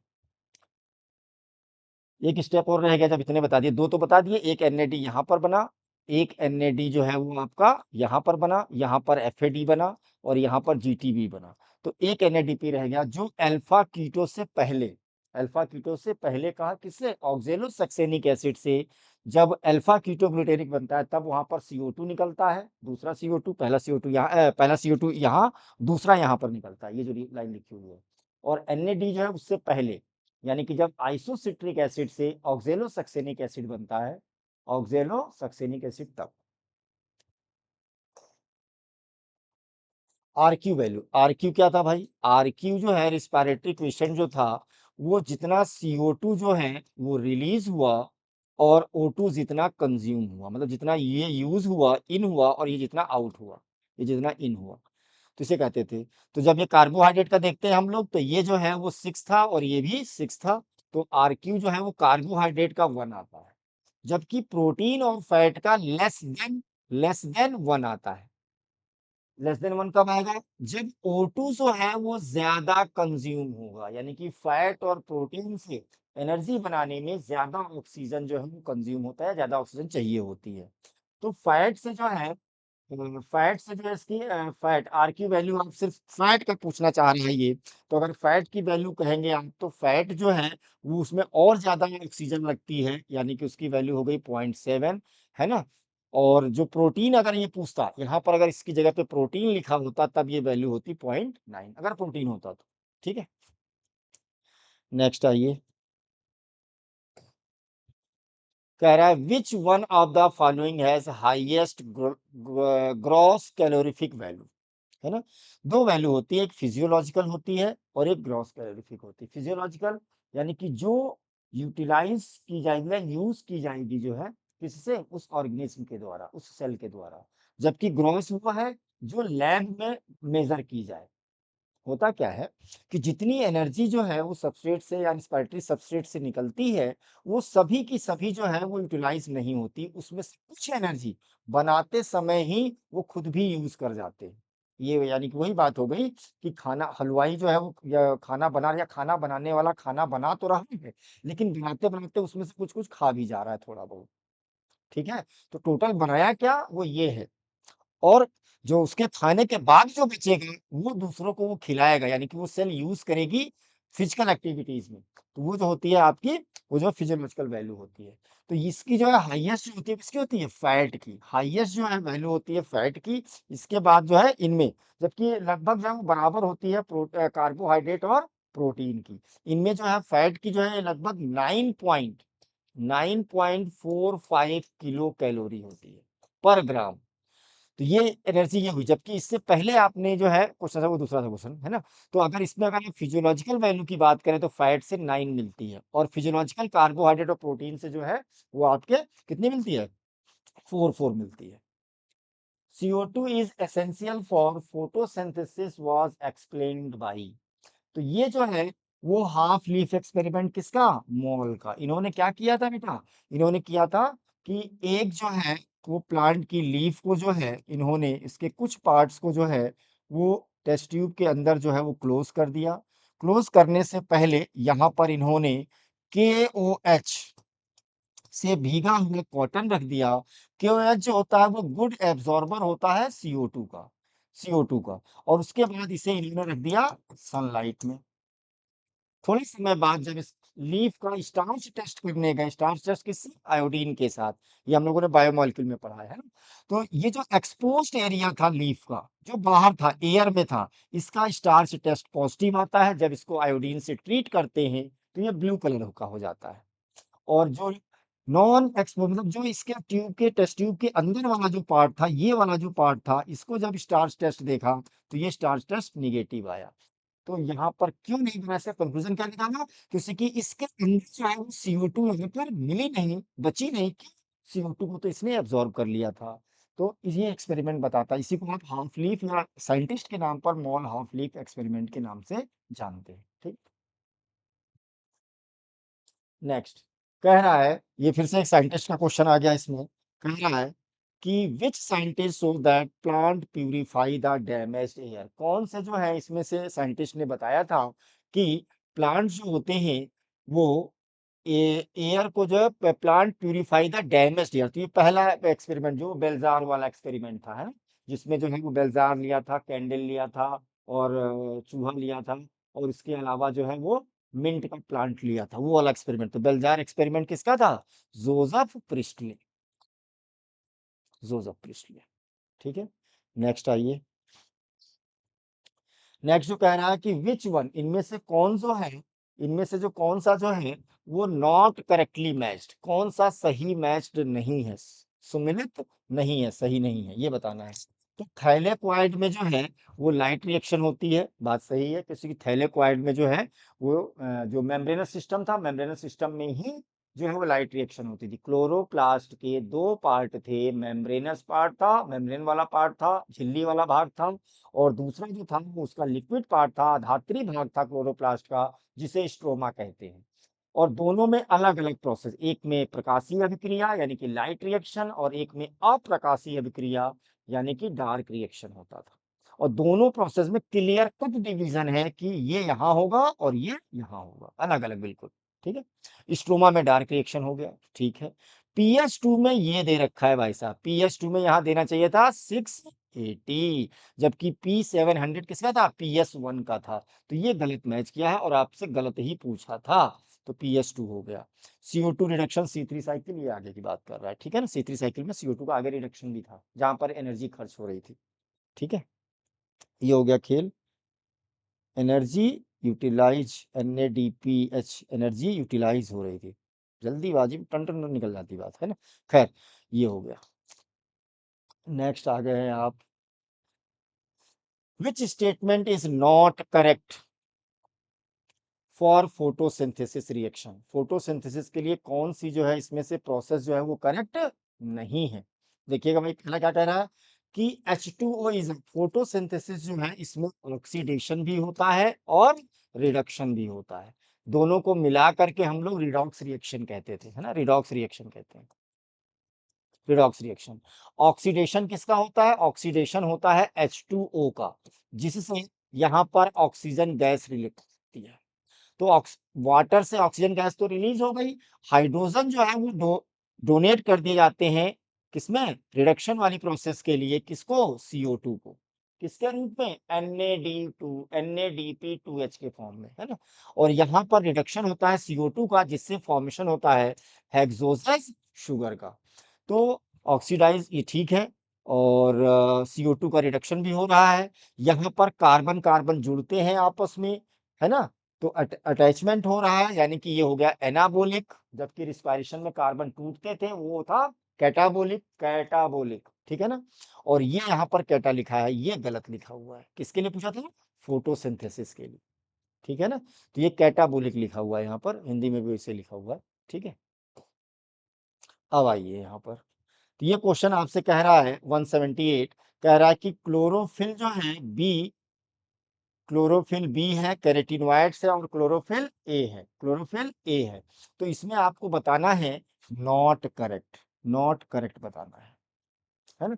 तो यहाँ पर जो ये लाइन ड्रॉ हो रही है यहाँ से यहाँ तक, है ना, अगर इसमें मतलब ऐसे ब्रॉडली देखा जाए तो ये जो है वो ब्लू लाइट के लिए था एरिया, और ये जो है यहाँ से यहाँ तक वाली जो प्रोसेस थी ये थी आपकी रेड लाइट के लिए। इसमें भी पिन पॉइंट यहाँ पर आता है बीच में, इस जगह पर, ठीक है ना, यहाँ पर इस जगह पर वेवलेंथ में अगर देखा जाए 430 के आसपास यहाँ था, और 660 के आसपास यहाँ पर था। अब जो है इस प्रोसेस में तो क्या कह रहा है भाई, कि क्लोरोफिल बी, यानी कि इसकी बात कर रहा है क्लोरोफिल बी, ये जो ग्रीन वाला ग्राफ बना हुआ, chlorophyll B so greater absorption peak in blue light. तो ये जो है ब्लू लाइट में ये ग्रेटर एब्जॉर्प्शन, यानी कि ये बात सही कह रहा है। बताना क्या था? रॉन्ग, गलत। क्लोरोफिल ए, क्लोरोफिल ए यहाँ पर है, यानी कि ये जो लाइन बनी हुई है आपकी, और chlorophyll A so greater absorption peak in red light. तो कह रहा है कि इसका जो है ये पीक लाइन, जैसे ये मैं बना दे रहा हूँ, ये देखिए, ये इसका पीक लाइन कह रहा है कि कहाँ है? रेड में। नहीं, इसका पीक जो है वो कहाँ है? ब्लू में है।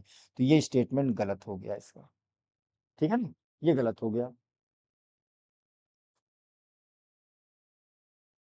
और क्या कह रहा? तीसरा देखिए, तो ये आंसर आ गया आपका। तीसरा क्या कह रहा है? In red region, red light, यानी कि इसकी बात कर रहा है। यहाँ पर जो है क्लोरोफिल ए, यानी कि ये जो टॉप है ये chlorophyll A have greater peak than chlorophyll B. जाहिर सी बात है क्लोरोफिल बी यहाँ पर है, ग्रीन वाली लाइन, और ये लाइन यहाँ पर, तो इसका ये सही है स्टेटमेंट। इन ब्लू लाइट, इन ब्लू लाइट, ब्लू लाइट यानी कि इसकी बात कर रहा है, यहाँ की, यहाँ की blue light, chlorophyll B have greater peak than chlorophyll A. तो क्लोरोफिल ए का पीक ये है और क्लोरोफिल बी का पीक ये है, तो जाहिर सी बात है ये भी सही है। तो ये आंसर हो गया आपका। कौन सा? सेकंड। कह रहा है क्लोरोफिल, जो बना हुआ है ग्राफ ये, इसमें कह रहा है कि बी नीले प्रकाश में उच्चतम अवशोषण मान दर्शाता है। बात सही है। क्लोरोफिल ए जो है वो लाल प्रकाश में नहीं, ये नीले प्रकाश में जो है वो उच्चतम होता है ना। तो ये स्टेटमेंट गलत है आपका। लाल प्रकाश में क्लोरोफिल ए क्लोरोफिल बी से ज्यादा है, यहाँ पर पता चल जाएगा आपको। और ये वाली बात जो है वो यहाँ से पता चल रही, ठीक है। चलिए नेक्स्ट क्वेश्चन। कह रहा है which colour of light is minimum absorb by chlorophyll. Minimum absorb तो रिफ्लेक्शन कौन सा? ग्रीन, है ना। ग्रीन लाइट जो होगी, तो चूंकि लीफ का भी कलर ग्रीन है, इसकी वजह से इसका मिनिमम एब्जॉर्प्शन होता है, ठीक है ना, रिफ्लेक्ट हो जाता है। नेक्स्ट क्या है? विच सेल, अच्छा मैक्सिमम अगर पूछा होता है इस क्वेश्चन में भाई, अगर ये मैक्सिमम पूछा होता तो यहाँ पर ब्लू लगाते, अगर कॉम्बिनेशन होता तो ब्लू एंड रेड में। लेकिन अगर अलग अलग दिया होता तो मैक्सिमम अगर पूछता, मैक्सिमम तब की बात कर रहे हैं। यहाँ इसने क्या पूछा है? मिनिमम, निम्नतम, निम्नतम पूछा है। अधिकतम पूछता तब ये होता, निम्नतम पूछा है तो ये होगा आपका हरा, ठीक है। Which cell organelle not related with photorespiration. इनमें से किसमें जो है वो फोटो रिस्पायरेशन नहीं होता? तो नाम से ही आपको ध्यान रखना होगा, फोटो और रिस्पायरेशन दो टर्म्स के मिलने से बना हुआ है। फोटो की प्रोसेस कहाँ होती थी? फोटो की प्रोसेस होती थी आपके क्लोरोप्लास्ट में, और रिस्पायरेशन की प्रोसेस कहाँ होती थी? माइटोकॉन्ड्रिया में, है ना। और इन दोनों को कनेक्ट करने से एक प्रोसेस बन रही है जिसे आप ये कह रहे हैं, है ना भाई। इसमें O2 यूज होता है, और इसमें जो है वो सनलाइट यूज होती है, O2 निकलता है। तो ये जो है दोनों, इन दोनों को कनेक्ट करते हुए कौन सा था? परऑक्सीजोम। तो इनका जो सीक्वेंस आता है वो आ जाता है पहले कौन सा? सी, किसी फोटो पहले है ना, तो सी क्लोरोप्लास्ट, क्लोरोप्लास्ट के बाद परऑक्सीजोम्स, बाद में माइटोकॉन्ड्रिया। फोटो यहाँ हो गया, फोटो, और यहाँ हो गया रिस्पायरेशन। दोनों को कनेक्ट कर दिया किसने, इसमें, तो बन गया फोटो रिस्पायरेशन। ठीक है ना। क्या नहीं है इसमें, तो ये तीनों हैं इसमें, ये नहीं है गैलेक्सीसोम्स। ठीक है ना। माइटोकॉन्ड्रिया लिखा है, उसे हिंदी में इसको सूत्र कणिका के नाम से भी जानते हैं, सूत्र कणिका। ठीक है। नेक्स्ट क्वेश्चन पे आइए भाई। नेक्स्ट कह रहा है कि which one is correct for glycolysis, जिसे आप ईएमपी पाथवे के नाम से भी जानते हैं, साइंटिस्ट के नाम से, है ना। तीन साइंटिस्ट थे, इम्बेडेन, मेयरहॉफ और पार्नस। ठीक है ना। अब कह रहा है ग्लूकोज इज कंप्लीटली ऑक्सीडाइज, गलत स्टेटमेंट, ये गलत है ना। कंप्लीटली ऑक्सीडाइज होगा माइटोकॉन्ड्रिया क्रेब्स साइकिल में। इसके बाद कह रहा है कि ग्लूकोज इज पार्शियली ऑक्सीडाइज, ये बात सही है भाई, पार्शियली ऑक्सीडेशन होता है, जबकि इनकम्प्लीट अगर पूछता, पार्शियली मतलब आंशिक, है ना, ग्लूकोज का आंशिक ऑक्सीकरण होता है, पूर्ण जो है वो आगे होगा जहां माइटोकॉन्ड्रिया के अंदर, और अवायवीय में जो होता है वो इनकम्प्लीट होता है, इनकम्प्लीट ऑक्सीडेशन होता है। ठीक है ना, अपूर्ण। अच्छा, इसमें क्या लिखा है, इट प्रोवाइड 8 लिखा हुआ है, एटीपी ड्यूरिंग एनएरोबिक, एनारोबिक में 8 लिखा हुआ, ये गलत है। एनारोबिक में कितना था, 2 था यहाँ पर। ठीक है ना। और की प्रोडक्ट लिखा हुआ है, की प्रोडक्ट जो है वो ट्रायोज शुगर नहीं होती, की प्रोडक्ट होता है इसका पायरुविक एसिड। तो ये यहाँ पर ये गलत है, ये भी गलत है। एनारोबिक लिखा हुआ, यहाँ पर एरोबिक होना चाहिए था, तब ये सही हो सकता था। और ये तो सही है, यहाँ पे कंप्लीट नहीं, यहाँ पर कंप्लीट होता ही नहीं, यहाँ पे तो पार्शियल होता है। How many ATP are produced during glycolysis in anabolic respiration, है ना, कि एनाबोलिक रिस्पायरेशन में कितने एटीपी, तो एटीपी जो है वो बनते थे यहाँ पर 4, जब ग्लूकोज से पायरुविक एसिड बनता है ना, यही एक पाथवे उसमें होता है एनारोबिक में, बाकी ये यहाँ से एनारोबिक में चले जाते हैं, जिसे आप फर्मेंटेशन कहते हैं। और फर्मेंटेशन अपने यहाँ 2 दे रखे हैं, एक लैक्टिक एसिड का फर्मेंटेशन है और एक है आपका एल्कोहलिक फर्मेंटेशन। ठीक है ना। तो यहाँ पर जो है वो 4 एटीपी बनते थे, है ना, और 2 एटीपी यूज होते थे। तो नेट गेन जो यहाँ पे हो गया या फायदा हुआ वो कितने का हुआ, 2 एटीपी का। कितने एटीपी का, 2 एटीपी का।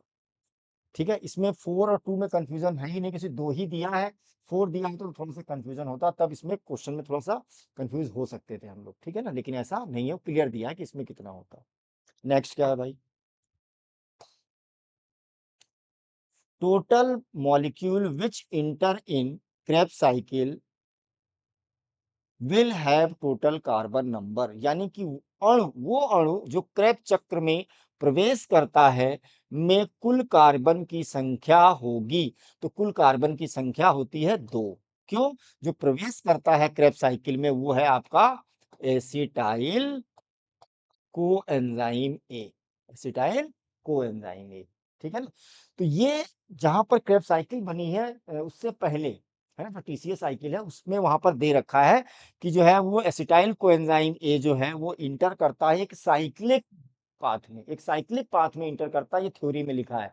जबकि जहां पर ये बनाया हुआ है वहां पर ये साइकिल भी बनाया है, और इसके ऊपर यहाँ से पायरुविक एसिड भी लिखा है, और यहाँ नीचे लिखा है साइक्लिक पाथवे, है ना, टीसीए साइकिल या क्रेब साइकिल। तो यहाँ से गड़बड़ मत करिएगा, इंटर कर रहा है, ठीक है, उसने यहाँ से लिखा हुआ है कि जो इंटर करते हैं साइक्लिक पाथ में, तो साइक्लिक वाला पाथ ये है, ठीक है ना, क्रेब साइकिल का। तो इसमें जो है कौन इंटर करता है, 2 कार्बन वाला ये, तो ये हो गया 2 कार्बन। ठीक है। अब जो है कह रहा है how many substrate label, substrate label मतलब डायरेक्ट फॉर्मेशन हो जाना, 3 तरीके का फास्फोराइलेशन होता है। फास्फोराइलेशन का मतलब हो गया formation of ATP from ATP plus IP, यानी कि इनऑर्गेनिक फॉस्फेट। तो ये जो फॉर्मेशन होता है ये 3 तरीके से, अगर ये डायरेक्ट हो गया तो इसी को आप सबस्ट्रेट लेवल फॉर्मेशन कहते हैं। अगर इसके फॉर्मेशन के लिए सनलाइट की जरूरत पड़ी तो इसे आपने कह दिया फोटो फॉस्फोराइलेशन, है ना। और अगर यहाँ पर एटीपी के फॉर्मेशन के लिए ऑक्सीजन की रिक्वायरमेंट पड़ी तब आपने इसे कह दिया ऑक्सीडेटिव फॉस्फोराइलेशन, ऑक्सीडेटिव फॉस्फोराइलेशन। तो take place in mitochondria on oxidation of glucose, है ना। तो जो माइटोकॉन्ड्रिया में जो सबस्ट्रेट लेवल का फॉर्मेशन होता है वो टीसीए साइकिल में सिर्फ एक जगह पर होता है, ओनली वन, वो भी बनता है क्या, जीटीपी या इक्विवेलेंट होता है ये एटीपी के, सिर्फ एक बनता है, वो भी कहां पर, सक्सिनाइल कोएंजाइम ए से जब सक्सेनिक एसिड बनता है तब, ठीक है, सक्सेनिक एसिड बनता है तब। तो ये जो है यहाँ पर जब ये फॉर्मेशन हो रहा है तो ये एक ही हुआ, लेकिन ये जो साइकिल है एक ग्लूकोज से ये 2 बार होगी, एक ग्लूकोज से 2 बार होगी, क्यों, क्योंकि एक ग्लूकोज से 2 पायरुविक एसिड बने, एक ग्लूकोज से 2 पायरुविक एसिड बने, और 2 पायरुविक एसिड से दो जो है 2 पायरुविक एसिड से 2 एसिटाइल कोएंजाइम ए बने, एक पायरुविक एसिड से एक एसिटाइल कोएंजाइम, वो गया जब साइक्लिक पाथवे में एक जीटीपी या एटीपी रिलीज हुआ, और होंगे कितने 2 टाइम्स, तो इसका मतलब ये हो गया आपका 2, है ना। ग्लूकोज के ऑक्सीकरण होने पर माइटोकॉन्ड्रिया में कुल कितने क्रियाधार स्तर फास्फोरीकरण होगा, तो 2 होगा, ठीक है ना, substrate level. Which one respiratory complex is not part of ETS, इनमें से कौन सा ईटीएस का पार्ट नहीं है, तो ईटीएस का पार्ट जो है वो कॉम्प्लेक्स फिफ्थ नहीं होता, क्योंकि ये क्या था, एटीपेज, एटीपेज कैसे, कि जो अगर NAD होगा, NAD2H होगा, तब यहां पर तब जो है फर्स्ट, थर्ड, फोर्थ इन्वॉल्व होंगे और फिफ्थ इन्वॉल्व होता है कॉम्प्लेक्स, इनमें से जो इलेक्ट्रॉन ट्रांसपोर्ट चलेगा, यानी कि जो इसके टूटने से इलेक्ट्रॉन निकले यहाँ से, ये तो अलग हो गए, है ना, ये यहीं रह गए, कहा, ये मैट्रिक्स में यहाँ पर, तो ये इलेक्ट्रॉन इनसे होकर निकलता है, इनसे होकर इधर जाता है, और आकर के ये रिसीव कर लेता है कौन, ऑक्सीजन, ऑक्सीजन जो होता है वो लास्ट लास्ट एक्सेप्टर होता है किसका, O2 का, ठीक है ना, और जब ये इलेक्ट्रॉन यहाँ से ट्रांसपोर्ट हो रहे होते हैं, तो मैट्रिक्स से इनर इंटर मेम्ब्रेनल स्पेस के बीच में H प्लस आयन का मूवमेंट, इधर से इधर की तरफ, ये सब H प्लस आयन का मूवमेंट होगा, इधर से इधर H प्लस आयन कहाँ से आए, यहाँ से आए थे, अब H प्लस आयन यहाँ पर इकट्ठा हो जाएंगे, यहाँ पर ज्यादा हो जाएंगे, कहाँ, IMS में, इंटर मेम्ब्रेनल स्पेस में, ये H प्लस आयन जो है अब इस फिफ्थ कॉम्प्लेक्स के थ्रू अंदर आएंगे, यहाँ आएंगे, तो जो फिफ्थ वाला होता है सिर्फ हाइड्रोजन को यहाँ पे अंदर, यानी प्रोटॉन को अंदर की तरफ ट्रांसपोर्ट कराता है, चैनल के थ्रू आएगा, वहां पर होगा एटीपेज, चैनल क्या, F0 और F1, एटीपेज एक्टिवेट हो जाएगा, और यहाँ पर फॉर्मेशन हो जाएगा एटीपी का, तो इधर से 3 बार ये हाइड्रोजन इधर जा रही है, 3 बार यहाँ से निकलेगी, इसकी ब्रेकडाउनिंग में 3 ATP का फॉर्मेशन होगा, और जो इलेक्ट्रॉन हाइड्रोजन यहाँ आई, वो इस ऑक्सीजन जिसने इलेक्ट्रॉन के साथ एक्टिवेट हो गया था, इसके साथ मिल करके इलेक्ट्रॉन की प्रेजेंस में ये बना लेगा क्या, H2O, ठीक है, जबकि यही अगर FAD2H होता, FAD2H होता, तब इसमें जो कॉम्प्लेक्स होते फर्स्ट नहीं होता, सेकंड होता, थर्ड होता, और फोर्थ होता, और फिफ्थ होता, तो यहाँ पर भी फिफ्थ से वही काम होगा, ठीक है, फिफ्थ से वही काम होगा, इसमें सिर्फ एक डिफरेंस रहता है कि जो सेकंड, थर्ड और फोर्थ है, तो यहाँ से इलेक्ट्रॉन होते हुए यहाँ जा रहा है, ऑक्सीजन यहाँ रिसीव कर रहा है इलेक्ट्रॉन को, लेकिन यहाँ से हाइड्रोजन नहीं जाती इस तरफ, इन दोनों से जाती है, तो 2 बार H प्लस आयन इधर से इधर जाते हैं, 2 बार उधर से इधर आते हैं, इनसे सिर्फ 2 ही एटीपी का फॉर्मेशन होता है, और वाटर यहाँ भी बनेगा, इलेक्ट्रॉन इसमें भी लास्ट एक्सेप्टर है, इलेक्ट्रॉन का लास्ट जो एक्सेप्टर है वो ऑक्सीजन होता है, यही यूज है एरोबिक रिस्पिरेशन में ऑक्सीजन का, ठीक है, तो संकुल मतलब कॉम्प्लेक्स जो है वो फिफ्थ हो गया, ठीक है, करें find out the incorrect statement from following, इनमें से कौन सा स्टेटमेंट जो है वो इनकरेक्ट है, ये हम लोगों को देखना है या बताना है, इनकरेक्ट यानी कि गलत, असत्य, असत्य कथन बताना है, dark reaction depend on product form by light reaction, यानी कि प्रकाश अभिक्रिया जो है के प्रकाश अभिक्रिया के उत्पादों पर अप्रकाश अभिक्रिया निर्भर करती है, क्योंकि प्रकाश अभिक्रिया में ही ऊर्जा का निर्माण होता है, और उसी ऊर्जा का उपयोग जो है वो डार्क रिएक्शन या अप्रकाशीय अभिक्रिया में होता है, किस प्रोसेस में बेटा, CO2 के रिडक्शन में, है ना, CO2 को जोड़ने में, और काहे में, हेक्सोजस शुगर के बनाने में। अब कह रहा है in strong enzymatic reaction incorporated CO2 into the plant leading to the synthesis of sugar, leading to synthesis of sugar, ये भी बात सही है कि जो प्लांट में जो है वो स्ट्रोमा जो लिक्विड पार्ट था वहां पर एंजाइमेटिक रिएक्शन होती है, जिससे जो है वो सकरा यानी कि शुगर का संश्लेषण होता है, निर्माण होता है। और क्या कहना, पर्पल ग्रीन सल्फर बैक्टीरिया में जो है H2S जो है वो होता है हाइड्रोजन डोनर, ये भी बात सही है। There is no division of labour, नहीं ये गलत है, यहाँ पर लिखा है नो, लेकिन डिवीजन ऑफ लेबर होता है कि लाइट रिएक्शन जो होगी वो मेम्ब्रेनस सिस्टम में होगी और डार्क रिएक्शन जो होगी वो फ्लूइडी मीडियम यानी कि स्ट्रोमा में होगी, इसमें division of labour clear cut होता है। ठीक है, तो गलत पूछा था, ये आंसर हो गया हमारा। C4 plant, how many ATP and NADP2H? C4 plant में ATP और NADP2H are respectively used for the formation of one glucose molecule in bundle sheath cell। यानी कहने का मतलब ये हो गया कि जो C4 प्लांट होते हैं जिनमें दो सेल मिल करके फोटोसिंथेसिस करती हैं, मीजोफिल सेल और बंडल शीथ सेल में, जबकि C3 प्लांट्स में सिर्फ मीजोफिल सेल में हो जाता था। ठीक है, तो इसने मीजोफिल का नहीं पूछा, ये ध्यान दीजिएगा, इसने पूछा क्या है, इसने पूछा है बंडल शीथ सेल का। तो बंडल शीथ सेल में इनमें क्या होता था, C3 साइकिल, है ना, बंडल शीथ सेल के अंदर C3 साइकिल होती थी, C4 जो होती है उसके अंदर भी C3 साइकिल होती है। इसलिए स्टेटमेंट 2-3 बार लिखा है एनसीईआरटी में इसी चैप्टर में कि C3 जो होगी वो सभी फोटोसिंथेसिस प्रोसेस में होगा। ठीक है, तो उसमें कितना, एक CO2 के फिक्सेशन के लिए 3 ATP और 2 NADP2H चाहिए थे आपको। एक के लिए बनाना क्या है इसको, ग्लूकोज, है ना, वन ग्लूकोज। तो वन ग्लूकोज में जो है, ये तो एक कार्बन के लिए था, तो वन ग्लूकोज में आपको 6 कार्बन चाहिए, तो इंटू 6, तो ये हो गया 18 और ये हो गया 12, तो 18 और 12 C4 पादपों में पुलाच्छद यानी कि बंडल शीथ सेल में, ये ध्यान देने वाली बात है इस क्वेश्चन में, ये पुलाच्छद कोशिकाओं में एक ग्लूकोज अणु के निर्माण के लिए क्रमशः कितने एटीपी और कितने, अगर ये पूछता है एक CO2 के लिए कितना चाहिए था तो इतना, ठीक है ना, एक ग्लूकोज का पूछा उसको 6 टाइम हो गया, गुना कर दिया। अगर ये मिक्स, अगर यही बात कहता सिर्फ मीसोफिल सेल के लिए, तो एक के लिए आपको चाहिए थे 2 एटीपी, एक CO2 के फिक्सेशन के लिए, वहां पे ग्लूकोज नहीं बनता, वहां क्या बनता है, वहां पर 4 कार्बन कंपाउंड बनता है ना, ऑक्जेलोएसिटिक एसिड, उसके बाद मैलिक या एस्पार्टिक बनता है, जो कि ट्रांसपोर्ट हो जाता है प्लाज्मोडेस्माटा के थ्रू, कहां पर, मीसोफिल सेल से बंडल शीथ सेल में, पर्ण वाली कोशिका से कहा, पुलाच्छद कोशिका में, तो वहां पर 2, तो 6 के लिए कितना 12 एक्स्ट्रा लग जाएंगे, तो 12, तो ये 18 था, इसी में 12 ऐड हो जाता है।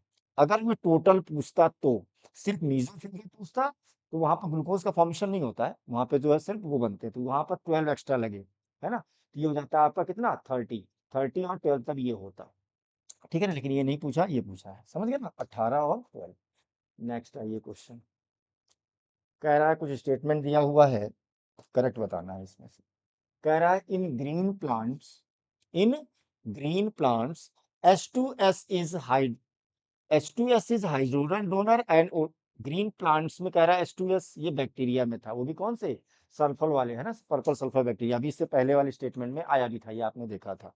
इसके बाद और ये क्या कह रहा है भाई, कि नेक्स्ट जो कह रहा है कि during photosynthesis O2 evolved, during photosynthesis O2 evolve यानी कि बनती है, रिलीज होती है by the green plant comes from CO2 not from H2, ये गलत है, not from CO2 from H2 होना चाहिए था, यानी कि प्रकाश संश्लेषण में जो ऑक्सीजन गैस रिलीज होती है, वो ऑक्सीजन गैस जो होती है वो वाटर से निकलती है, ना कि कार्बन डाइऑक्साइड की ऑक्सीजन होती है, जबकि यहाँ लिखा है कार्बन डाइऑक्साइड की ऑक्सीजन होती है, ये गलत है, लिखा है ना, प्रकाश संश्लेषण के समय O2 CO2 से निकलती है, नहीं, O2 H2O से निकलती है, ना कि CO2 से, ये गलत है statement.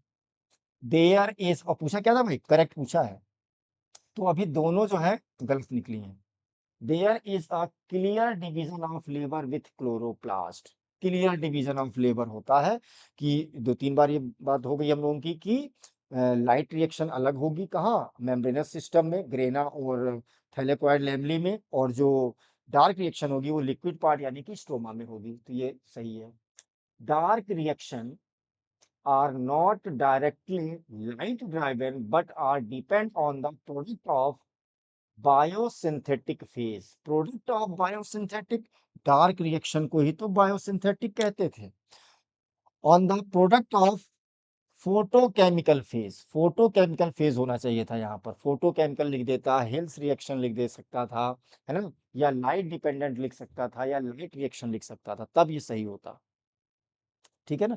Chlorophyll is only the pigment for trapping light in green plant. कह रहे कि क्लोरोफिल जो है, हरे पादपों में जो क्लोरोफिल जो है, वही जो होता है वो एक जो है वो प्रोसेस है या एक पिगमेंट है जो सनलाइट को, नहीं इसके अलावा, क्लोरोफिल के अलावा ज़ैंथोफिल और कैरोटीनॉइड का भी जिक्र किया हुआ है एनसीईआरटी में, और ये करते हैं, ठीक है ना, जो कि एंटीना बनाते हैं। और क्लोरोफिल जो है उसके दो पार्ट हो गए, ए और बी। तो ए जो होता है वो रिएक्शन सेंटर हो गया, और जो बाकी बी, कैरोटीनॉइड और ज़ैंथोफिल्स जो होते हैं वो एंटीना बनाते हैं, जो सनलाइट की एनर्जी को ट्रैप करते हैं, फिल्टर करते हैं, और उसके बाद उसको धीरे धीरे आगे की तरफ बढ़ाते हैं, ताकि जो है फोटो ऑक्सीडेशन ना हो सके, किसका, क्लोरोफिल का। तो ये भी स्टेटमेंट गलत, ये भी गलत था, है ना। तो इसमें करेक्ट पूछा था, सिर्फ एक स्टेटमेंट सही है ना। कह रहा है कि हरे पादपों में H2S हाइड्रोजन दाता है, हरे पादपों में H2S नहीं है, क्या है, H2O है, ये गलत लिखा हुआ है। प्रकाश संश्लेषण के समय O2 CO2, CO2 नहीं होना चाहिए था, ये यहाँ होना चाहिए था, और ये यहाँ होना चाहिए था, ये गलत लिखा हुआ है। हाँ, स्पष्ट श्रम विभाजन होता है, बिल्कुल बात सही है, कि प्रकाशीय अभिक्रिया अलग और अप्रकाशीय अभिक्रिया अलग अधात्री में होती है।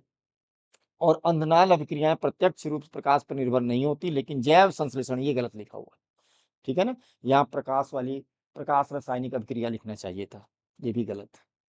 हरे पादपों में प्रकाश केवल पर्णहरित होते हैं, ये भी गलत, ठीक है ना, सिर्फ एक सही है। कह रहा है find out the correct correct match from following table. तो कह रहा primary CO2 acceptor, primary CO2 acceptor जो है C3 प्लांट में जो है वो RUBP होता है, प्राइमरी बात सही है। C4 में RUBP नहीं होता, प्राइमरी एक्सेप्टर वहां पर था पेप, है ना, फॉस्फोइनॉल पायरुवेट या pyruvic acid, phosphoenol pyruvic acid. Primary CO2 fixation product during Calvin cycle, during Calvin cycle. तो प्राइमरी CO2 फिक्सेशन प्रोडक्ट क्या होता है केल्विन साइकिल में, तो यहाँ पर तो primary CO2 fixation product PGA है, यहाँ पर प्राइमरी PGA नहीं होता, ये सेकेंडरी बाद में बनता है बंडल शीथ में, प्राइमरी था यहाँ पर OAA, ये गलत। बताना क्या था, करेक्ट है ना। Number of carbon in the primary CO2 acceptor, primary CO2 acceptor में जो है इसमें 3 नहीं थे, 5 थे, और इसमें 5 नहीं थे, 3 थे, क्योंकि ये C4 है और ये C3 है, ये C3 है वो C4 है। इनिशियल कार्बोक्सिलेशन रिएक्शन ऑकर्स, गड़बड़ किया क्या मैंने कुछ, इनिशियल इनिशियल कार्बोक्सी नहीं, ठीक है, अच्छा इसमें यहाँ दिया हुआ ऑप्शन, मैं सोचा कि ये तो सब गड़बड़ हो रहे हैं। ठीक है, initial carboxylation reaction occurs, initial carboxylation जो होता है, इनमें जो होता है वो मीजोफिल में होता है, और यहाँ पर भी मीजोफिल में होता है, इनिशियल फिक्सेशन वही होना है ना, फाइनल होता था बंडल शीथ सेल में। तो इसका मतलब पूछा क्या था कि करेक्ट, तो इनमें से करेक्ट एक भी नहीं निकले भाई, अब बात कर रहे हो, फिर से देखते हैं एक बार भाई। कह रहा है प्राइमरी CO2 एक्सेप्टर, तो प्राइमरी CO2 एक्सेप्टर जो है वो C3 में हो गया RUBP, और C4 में हो गया PEP। सेकंड कह रहा है find out the correct match the following table, primary CO2 fixation product during Calvin, ओ हो कैल्विन साइकिल, देखिए मैंने यहाँ मार्क किया था फिर वो कट गया, कैल्विन साइकिल, कैल्विन साइकिल का पूछा है, कैल्विन साइकिल का पूछा है, तो कैल्विन साइकिल में क्या हो गया भाई, PGA, क्योंकि कैल्विन साइकिल जो है वो यहाँ भी होती है और यहाँ भी होती है, दोनों जगह होती है कैल्विन साइकिल, ठीक है ना। कैल्विन साइकिल यहाँ भी थी तो PGA बनता है, यहाँ पर भी कैल्विन साइकिल थी, लेकिन कहाँ, बंडल शीथ सेल में, बंडल शीथ सेल में। तो ये सेकंड वाला केवल सही है, ये सही है, ठीक है, ठीक है, सॉरी। अब जो है वो हो गया थोड़ी बताते हुए ना थोड़ा सा एकदम से ध्यान से उतर गई बात, ये जो कि ये कई बार जिक्र आ चुका है इस चीज का, कोई बात नहीं, हो जाता है। अब कह रहा है how many term of Calvin cycle ATP and NADPH are required to form sucrose in wheat। तो wheat में जो है वो C3 साइकिल होती है, या wheat जो है वो C3 प्लांट में कंसीडर किया आता है या आता है। सुक्रोज बनने के लिए आपको 2 हेक्सोजेस शुगर चाहिए, 2 हेक्सोजेस शुगर चाहिए, एक का निकाल लीजिए, उसका डबल कर लेंगे, है ना। तो सुक्रोज में जो है अगर एक ग्लूकोज की फॉर्मेशन की बात करते हैं, तो एक ग्लूकोज के फॉर्मेशन के लिए how many turn off Calvin cycle, तो केल्विन साइकिल के आपको चाहिए टर्न कितने, 6, किसी एक बार में एक CO2 फिक्स होता है, तो ये तो 6 हो गया, और 6 इंटू 2 कितना होता है 12, 12 यहाँ दिया हुआ है सिर्फ एक जगह पे।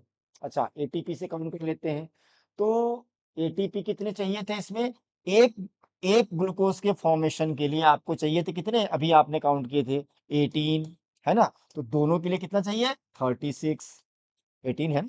एक CO2 के लिए 3 ATP चाहिए और 2 NADP चाहिए, तो 6 CO2 से एक ग्लूकोज बनेगा, तो 3 इंटू 6 18 हो गया, और NAD कितने चाहिए था, दो एक के लिए, 6 के लिए होगा 12, है ना 12, और दो ऐसे बनेंगे तो 12 का डबल और उधर 18 का डबल, तो ये हो गया। ठीक है, इसी से आ गया था, पहले वाले से आंसर आ गया था। अब कह रहा है कि correct sequence of event in Krebs cycle is, Krebs cycle का करेक्ट सीक्वेंस इवेंट क्या है, तो एसिटाइल कोएंजाइम ए, ठीक है बात भाई, सब में सिट्रिक एसिड बन रहा है, सिट्रेट भी कह सकते हैं, ठीक है। इसके अलावा इसके बाद पायरुविक नहीं बनेगा, इसके बाद बनेगा आपका अल्फा कीटो, अल्फा कीटो तो गलत हो गया, ये हो गया alpha keto glutaric acid, alpha keto glutaric से सक्सेनिक एसिड और ऑक्जेलोएस्टिक एसिड, फिर यहाँ से शुरू हो जाएगा, ये सही है आपका सेकंड, ठीक है ना। नाम इन हिंदी में भी सब वही यही कहते हैं इसको। अब कह रहा है if two acetyl coenzyme A, acetyl coenzyme ए के दो मॉलिक्यूल हैं और कहाँ जा रहे हैं भाई, क्रेब साइकिल में, तो how many ATP molecules are synthesised directly in the cycle, directly in the cycle, directly कितने में, तो एक एसिटाइल कोएंजाइम ए से एक एटीपी यानी कि जीटीपी जो है वो डायरेक्टली बनता है, एटीपी कह लीजिए या इसी को जीटीपी कह लीजिए, ये कितने हैं दो, तो दो बार बनेगा, ठीक है ना। डायरेक्टली पूछ दिया है इसने, यानी कि सबस्ट्रेट लेवल पूछा है, टोटल नहीं पूछा हुआ है, यानी कि वो ऑक्सीडेटिव वाले को काउंट नहीं कर रहा है।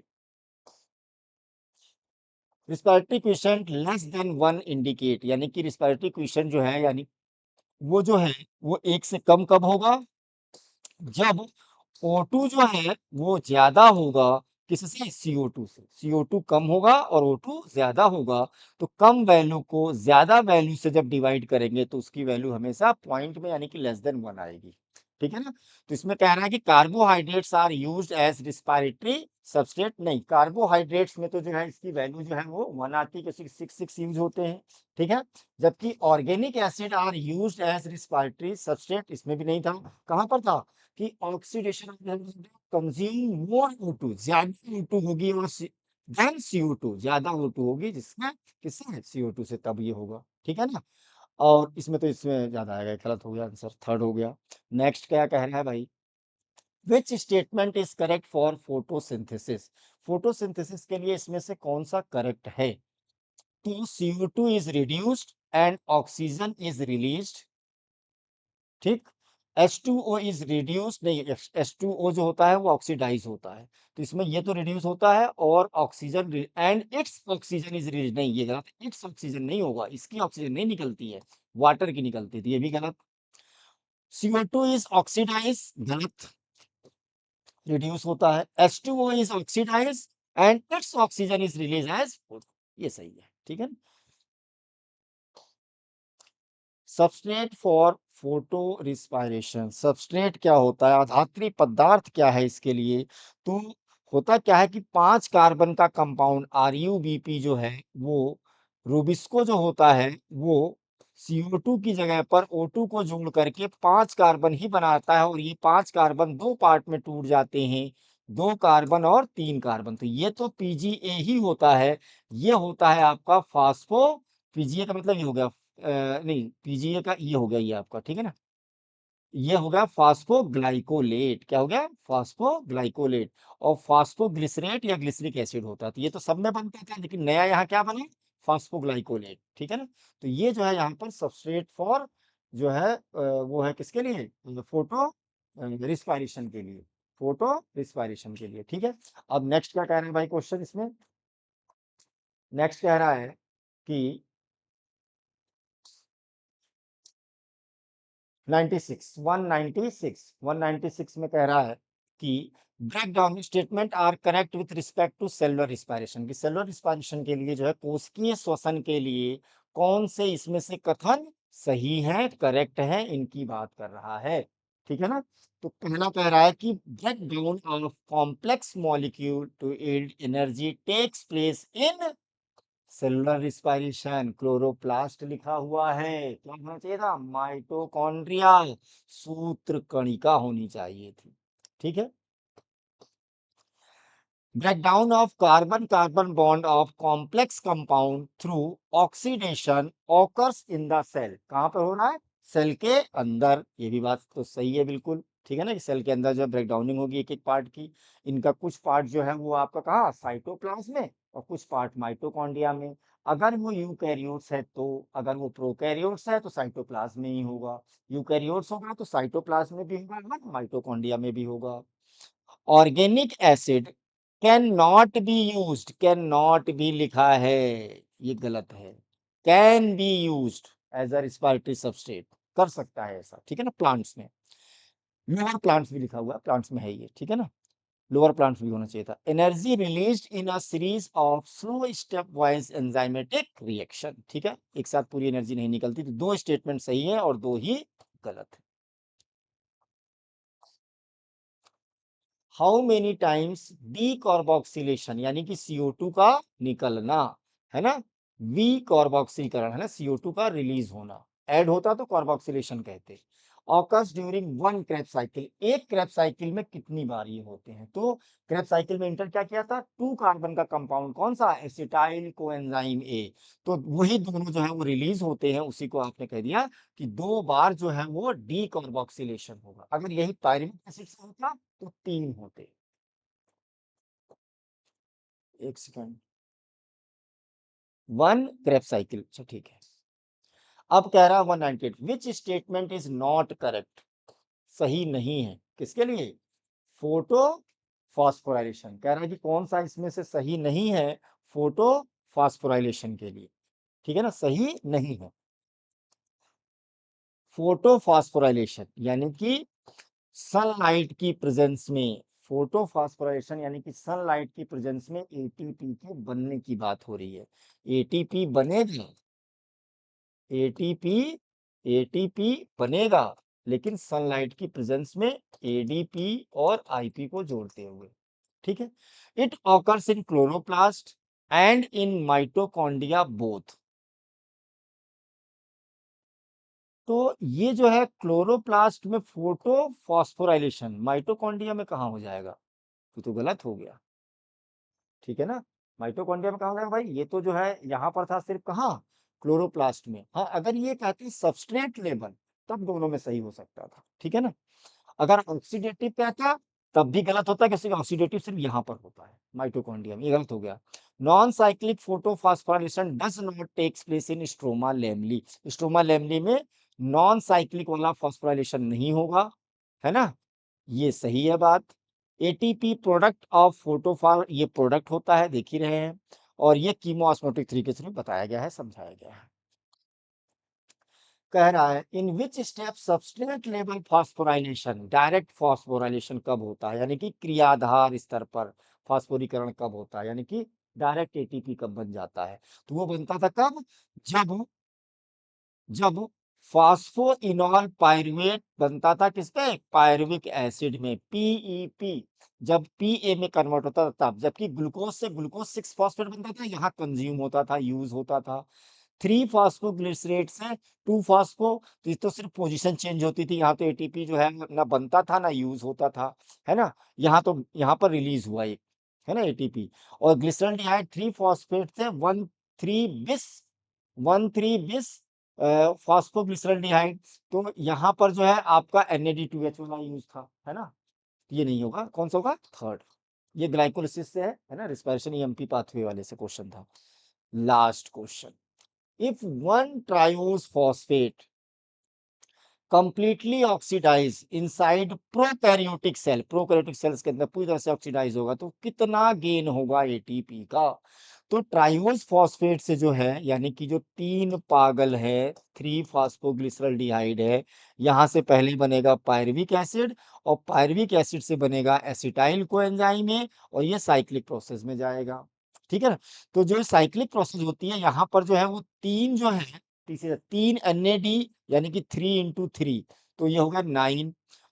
3 क्यों इंटू किया? कैसे? एक NAD2H जो है, 1 NAD2H जो है वो आपके इक्विवेलेंट था 3 ATP के। तो 3 होते थे किसमें? TCA साइकिल में, और एक होता था FAD। एक FAD जो है वो 2 ATP के बराबर एनर्जी देता है।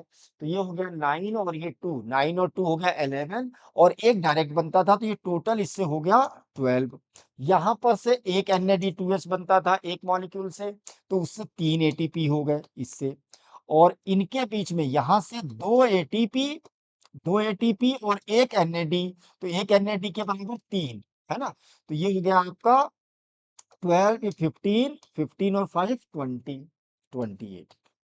फिर सुन लीजिए, एक मॉलिक्यूल है ना, थ्री जो ग्लूकोज था वो ऐसे ऐसे 2 मॉलिक्यूल बनाएगा, एक इस रूप में रहेगा और एक कीटोन वाले रूप में रहेगा, DHAP के रूप में। वो भी फिर बाद में पायरुविक एसिड ही बनाता था, जिसे हम लोग कहते थे कि एक ग्लूकोज से 2 पायरुविक एसिड का फॉर्मेशन होता है। यहाँ पर सिर्फ एक की बात कर रहा है। तो यहाँ पर जो मुझे 2 ATP डायरेक्ट बने और एक बना NAD2H, तो जो एक NAD2H बना, कंप्लीट ऑक्सीडेशन हो रहा है, तो वो माइटोकॉन्ड्रिया में, यहाँ तो प्रोकैरियोट्स है तो मेसोसोम्स में जाएगा और उसमें एनर्जी रिलीज होगी 3 ATP, और पायरुविक एसिड से जब ये बनेगा तो एक NAD, तो 3 ATP के बनेगा, इसमें 3 NAD, तो 3 into 3 यानी कि 9 ATP के बन, एक FAD यानी कि 2 ATP के बराबर, तो 1 into 2 2 ATP, और एक डायरेक्ट बनता था यानी कि टोटल 12, तो 12 3 15, 15 और 5 20। ठीक है, फिनिश्ड। थैंक यू बेटा, बहुत बढ़िया पेपर था, बहुत कुछ उम्मीद करते हैं, बहुत कुछ आपको इससे सीखने को मिला होगा, बहुत से कॉन्सेप्ट भी आपको क्लियर हुए होंगे। नेक्स्ट नेक्स्ट पेपर में फिर से सॉल्यूशन के साथ आपके सामने आएंगे। ठीक है, ओके, थैंक यू।